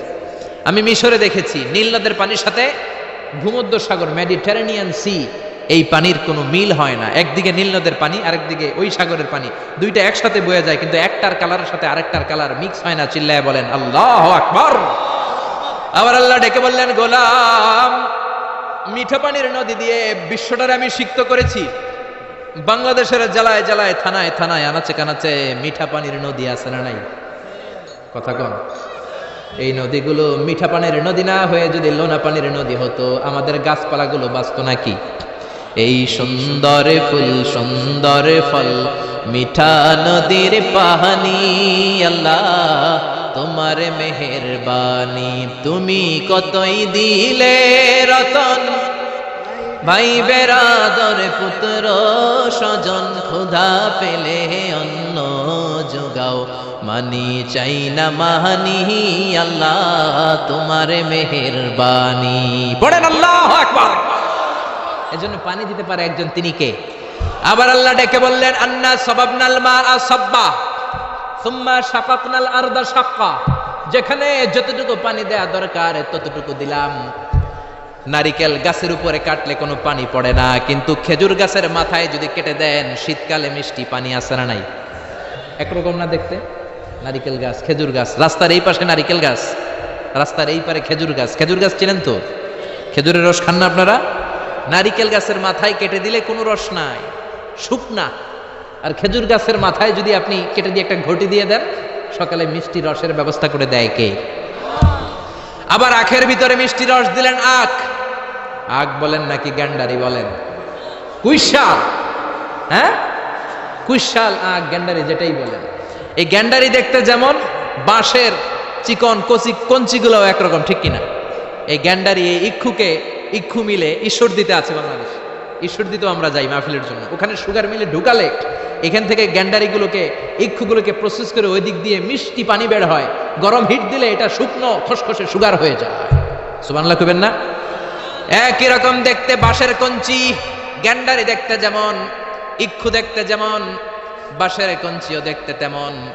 গ্যান্ডারিগুলো ইক্ষুগুলো সুগার মিলে দিলে রস বের হয়, বাংলাদেশের সব বাঁশগুলো কেটে কেটে সুগার মিলে দিলে এক ফোঁটা রস বেরোবে নাকি? জোরে বলেন, বেরোবে? এজন্য আল্লাহ বললেন আন্না সাবাবনাল মাআ সাব্বা, যেখানে যতটুকু পানির দরকার ততটুকু দিলাম। ক্ষীরার ভেতরে যতটুকু পানি কমলার ভেতরে ততটুকু নাই, তরমুজের ভেতরে যতটুকু পানি আপেলের ভেতরে ততটুকু নাই, নারকেলের ভেতরে যতটুকু পানি ডাবের ভেতরে ততটুকু নাই। সুবহানাল্লাহ, চিল্লায় পড়েন সুবহানাল্লাহ। আবার পৃথিবীর সব পানিগুলো যদি টকবকে ফুটন্ত গরম হয়ে যেত, খেতাম কি? পান করার কোনো সুযোগ থাকতো না। জোরে কোন ঠিক কিনা? যদি দেখতেন যে পৃথিবীর সব জায়গার পানি ফুটন্ত গরম, এটা ঠান্ডা হয় না, আমরা খেতে পারতাম? কথা কন না? আপনারা যে পান করেন গরম পানি না ঠান্ডা পানি? দিও তৃষ্ণা পেলে ঠান্ডা পানি, ক্ষুধা পেলে লবণ ভাত। আল্লাহ এই গরিবের শোনো, শোনো মুনাজাত। আল্লাহ এই গরিবের শোনো, শোনো মুনাজাত। আল্লাহ এই গরিবের। পড়েন না আমিন? আরে জোরে পড়েন আমিন। এজন্য পানি দেওয়ার মালিক একজন, তিনি কে? রিজিক দেওয়ার মালিক একজন, তিনি কে? সকল ক্ষমতার মালিক একজন, তিনি কে? এজন্য চাইতে হবে কার কাছে? জিকির করবেন কার? সেজদা দিবেন কারে? আরো জোরে বলেন কাকে? এটাই হচ্ছে সূরাতুল মুলকের শিক্ষা।